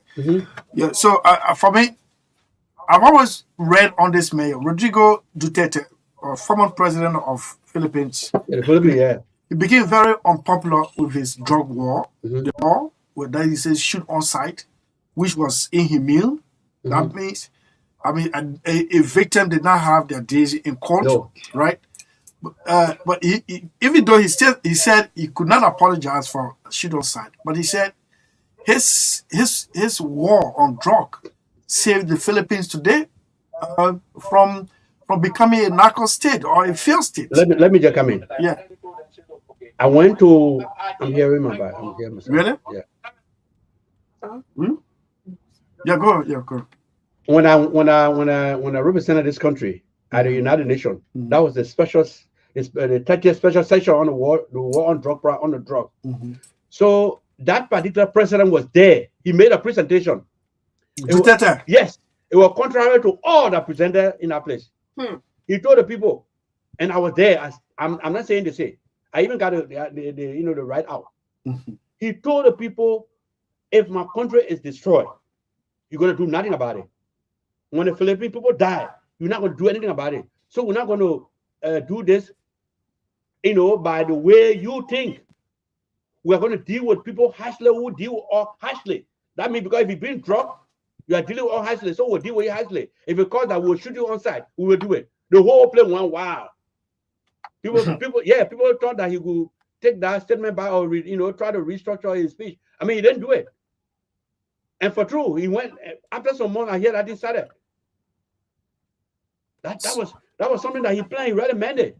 And if I'm not mistaken, I think he's in court. He's resigned. I mean, his time is up. So he's left. The Philippines drug war UN report criticizes permission to. And sometimes, yes, it's good to live in conformity with the Committee of Nations. Except that he had a shoot on sight policy, which I don't support, but he came down so hard on drug. You see, in a ghetto, they killed everybody. When you went there, you went there for any reason. Oh, too harsh. Yeah, too harsh. Our little population, 5.2. Wow. Yeah. The man said, "This is he said if drugs, if it is drugs, you shoot and kill." Yeah. Duterte orders Philippine security forces. And now I think they say he's in court for that. Human rights abuse. Well, those are the people. Because but for true, Chris, drug is a killer, and somebody who knows that they drug and kill, they take it, bring it to the people, and make their own money out of it, and live in peace. Most of the people who distribute the drugs, they're not taking it. They bring No, it to they're not people, taking. No, they're not take taking it. They will not take it. They come and bring it to you. You take it. Your children take it, and everybody crazy. Then they go and live their life somewhere. So why if you get, I don't know. You know. Yeah, Mhm. Chief. Yeah, So go. it's very simple. It takes me back to the Bible when I'm not saying women are not consuming. We do have women who are consuming drugs and they are affected as well. Mhm. But the men, you see, mostly they got more males or disadvantage. You don't want to call them disadvantage, but it's Then the equal. women. Yeah, than the women, Yeah. right? So the point here is that you guys are reducing, and because of that, you see women they're supposed to be in a advantage position, going to school, making family and stuff like that. So you guys, it's a very serious concern that especially for the males, we all are concerned, but you got to be more concerned because the men. I don't want to say this, but let me just say it and how you call it. Women now. Why, these why, What you want to these say? these guys are they all supposed to be they bring making, agenda now. yeah, these guys are supposed to be making family. They are out there, taking in drugs, and they are all along the road, all over the And that's area. why women are fighting to find one. That is why, in response to that, those who are sober, they should Yeah. have 2, 2, 3, 3, 4, 4. That's why I don't want to go back. And they And are yeah, against you it see, seriously. you see that, right? And Huh? the They are Bible against it mentioned that. seriously. Very much serious against it. Yeah, Who are serious, against it? serious. The women? Matter of talk. No, you are saying something. Women are against it. I will push it. I will tell what I'm not gonna be the one to be saying it. Y'all be the, but it's very serious. Now you see, I'm not saying women are out there fighting, for relationship or stuff like that. But when the guys were in good condition or are in good condition, they will make family. They will go to school. They will be productive, Yeah, if and you that's why they are called disadvantage because they're not going to. They are in a position where they can not nothing good. The only thing is that they'll beg. They want to get small tea. As soon you stay somebody come begging you and stuff like that. But this thing is not about nice wishes. We will do it with. It's something that we have to calm down very, very hard. Whatever measures apart from what Duterte said, shoot and kill. I'm not ready. Chris, Yeah, that's this disadvantage, you know where it come from? no. During that same conference, Okay. it is said that if somebody is sick, your habit is what led you to be sick, right? Mhm. But when you are sick, you're eating the wrong food when you are sick. They're not carrying you to jail. They can carry you to hospital and so. So, but when you take drugs and you already like that, that means you're sick. So if they take you to jail, I mean it's wrong. So that means you are disadvantaged. So they treat you as a patient. That's what the UN say. They're where they got that disadvantage. I mean, I've always differ Okay. with somebody. But Let me that tell way you, actually is. in my presence, Mhm. I saw a UN official questioning President Salif and her security people that you say the man is an armed robber, but the bullet that you used to kill the man came from his chest. The bullet hit the man from the back and came out from his chest. That means the man was on the run. You're on the run, yeah. Why you couldn't disable him? Yeah, you already So, surrendered. yeah, so running is surrendering. Mhm. So you should have disabled him, maybe break the leg instead of shooting him from the back and hit him from the chest. So they got all these international laws. Yeah, they're good for mankind, but sometimes it's good to save. And this Yeah. guy was the tormentor in chief on the people of on the GSA rule. Yeah, yeah. Tormentor in Horrible chief. man, yeah. Yes. Kill people, tell it. When So you kill this people, man, having done all these things, he had now human rights you don't somewhere. have a day. Yeah, have a day in court.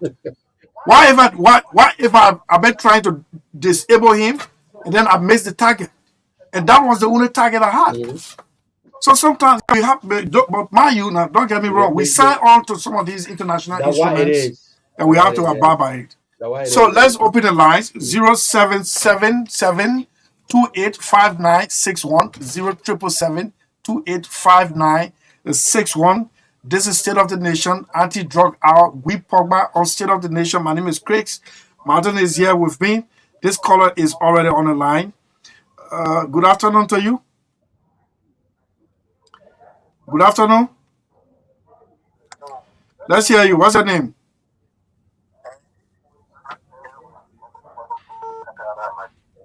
Let's hear you.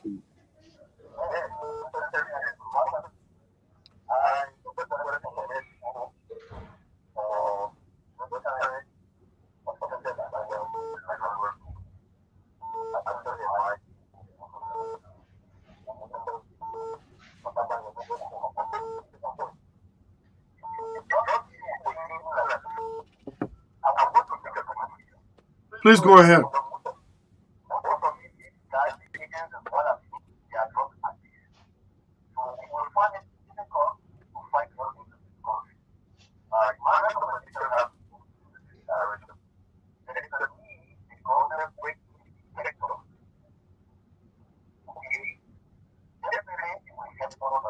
Which one called detector? Which one you call detector?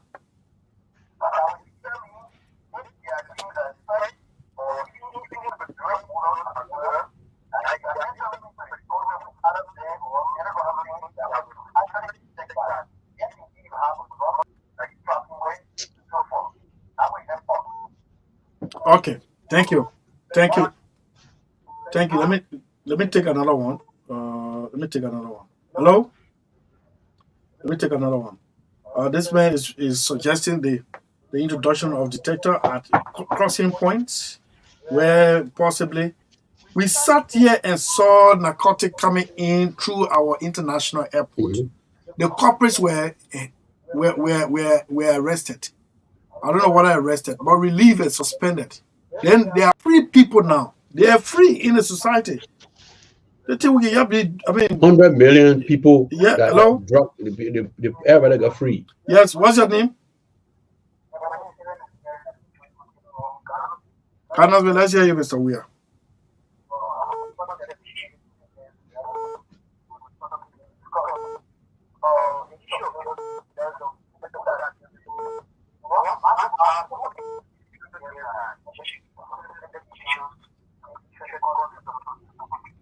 C'est education. Civil education.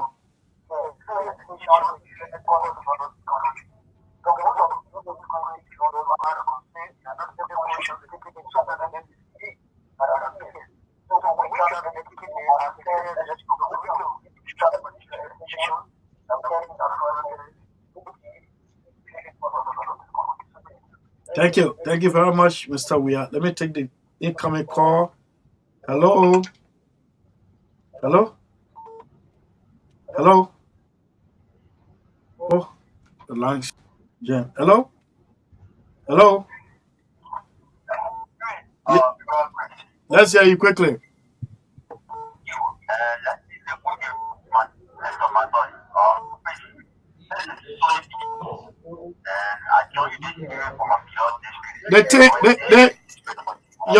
Your background is noisy, Sony, and what you usually carry your time is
collected. Yeah.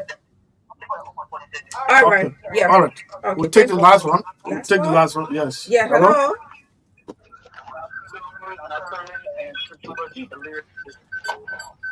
Yeah.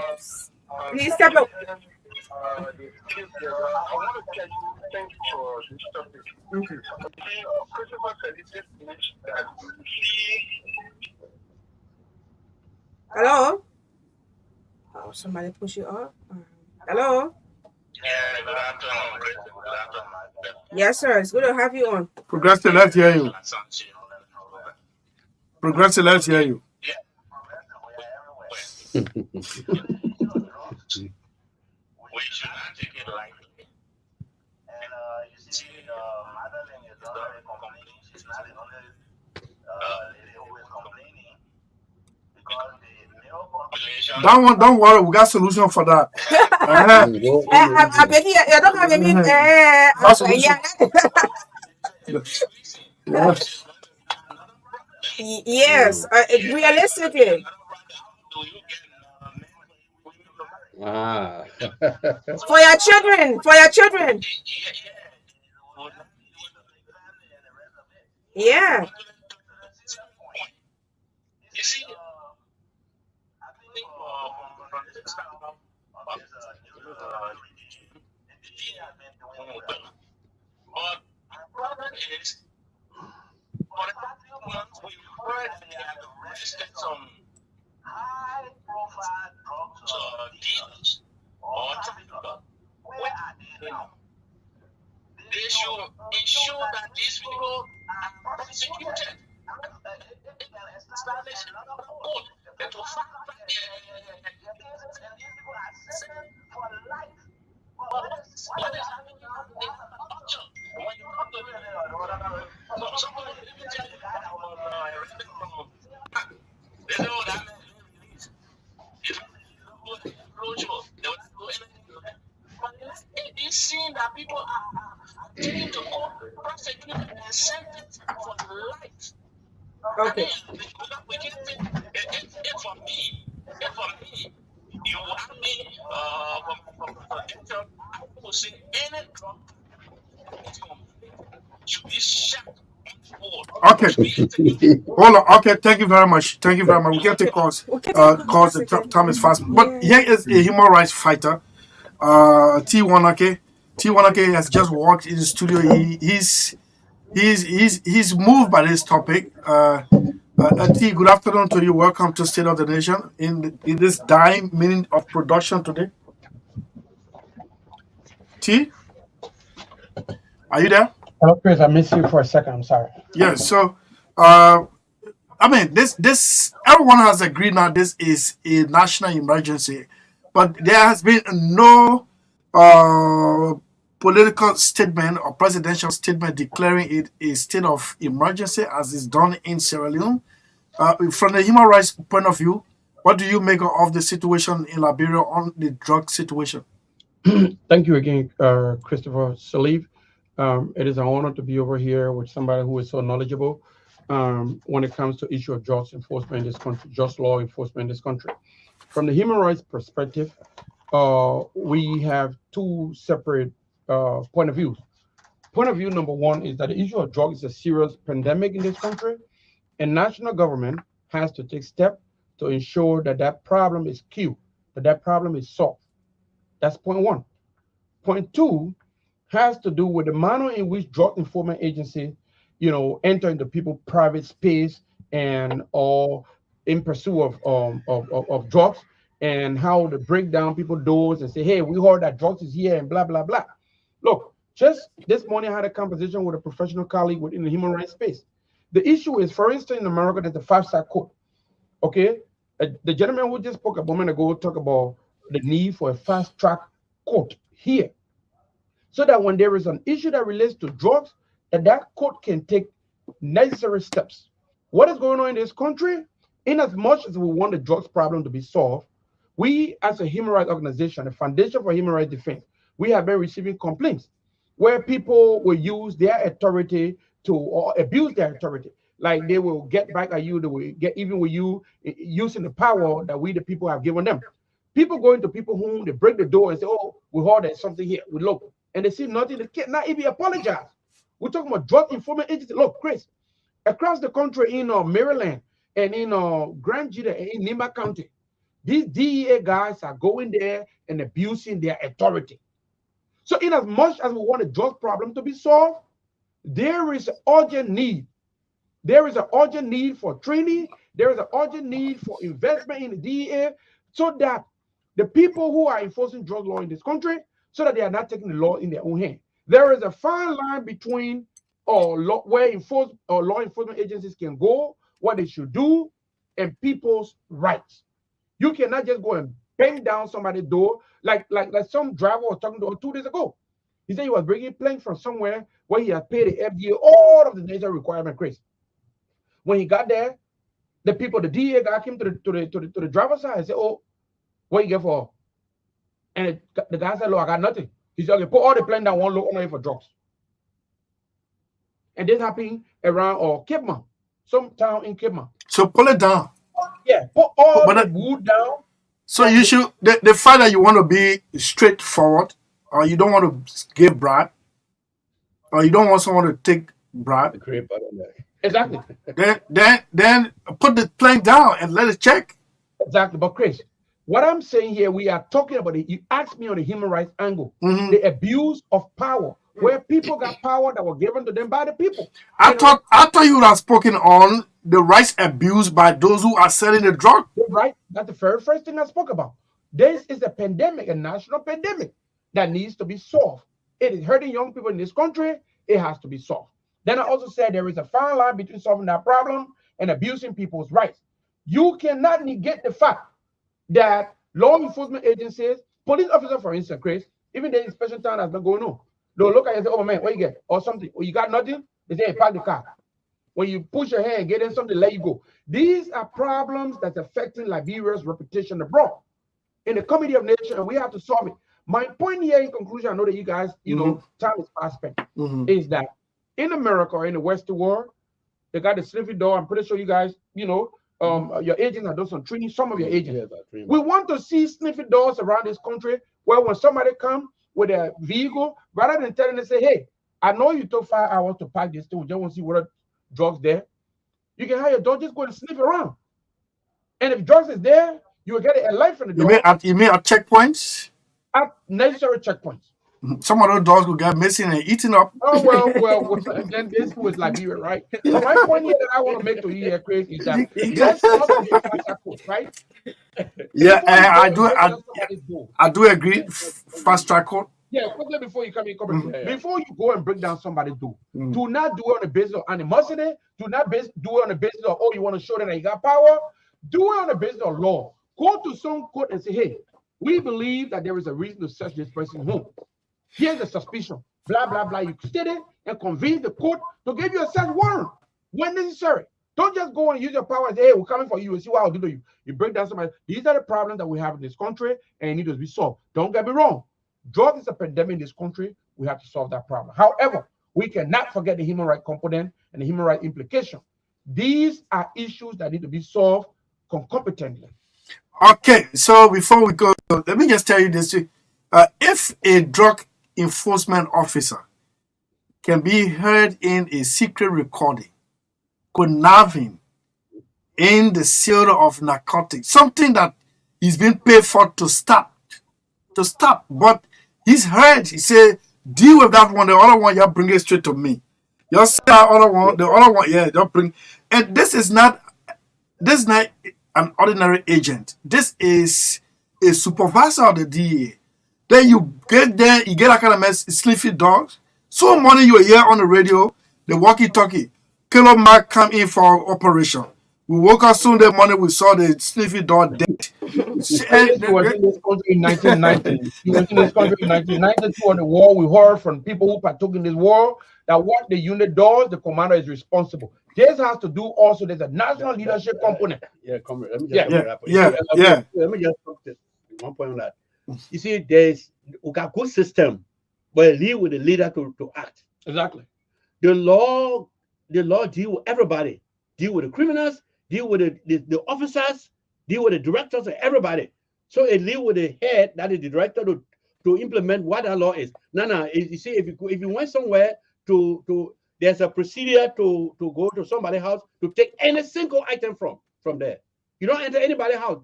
You have to go to the court and get a search warrant. Go to the place and specifically what you say there, you go and pick it up. You are never going to pick up something else, and because so. If you see criminal, contraband there, of course you can justify it. But other than that, where you just go and bump into somebody's door and break something, take something, it's very wrong. So if that is happening and the issue come up, the director is supposed to deal with that issue immediately so that it can't be repeated. And we got a complex situation where corruption is taking over everything. You go to the checkpoint, go everywhere, everybody begging for everything. This is something not in secret. You see, this is an open secret, like you said, and I must add to that. I must commend you on the point that you just made, Chris. I wish you got 2 or 3 more minutes to add to this issue, because there are people out there that are listening. There are 2 parts to this problem. Like I said, drugs problem in this country is destroying the fundamentals, the foundation of our democratic institutions. We got to solve that problem.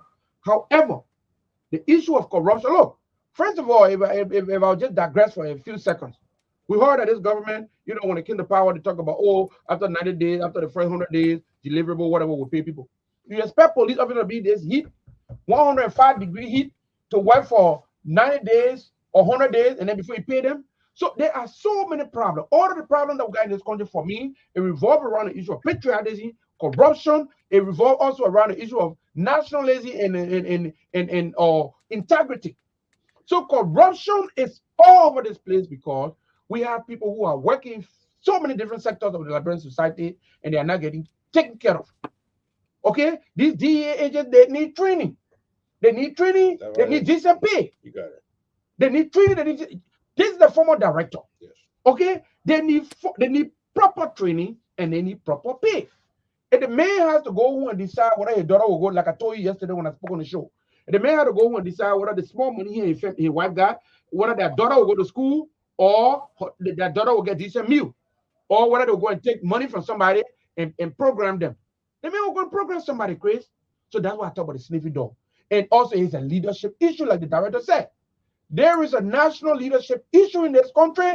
If you are going to employ people on the basis of partisanship, on the basis of who knows who, versus their credential, then you are creating a problem that is existential for Liberia. And we, the people, like I told you, I'm not going to talk today about the Justice Parade. Okay? You will see on the news. You guys will receive your copy of what is going on. We are going to do that Justice Parade because there is a need for Justice Parade in this country. There is a need for the Liberian people to go and present a 12-count petition to the leaders of our constitutional republic about what is wrong with state institutions. We have to do that.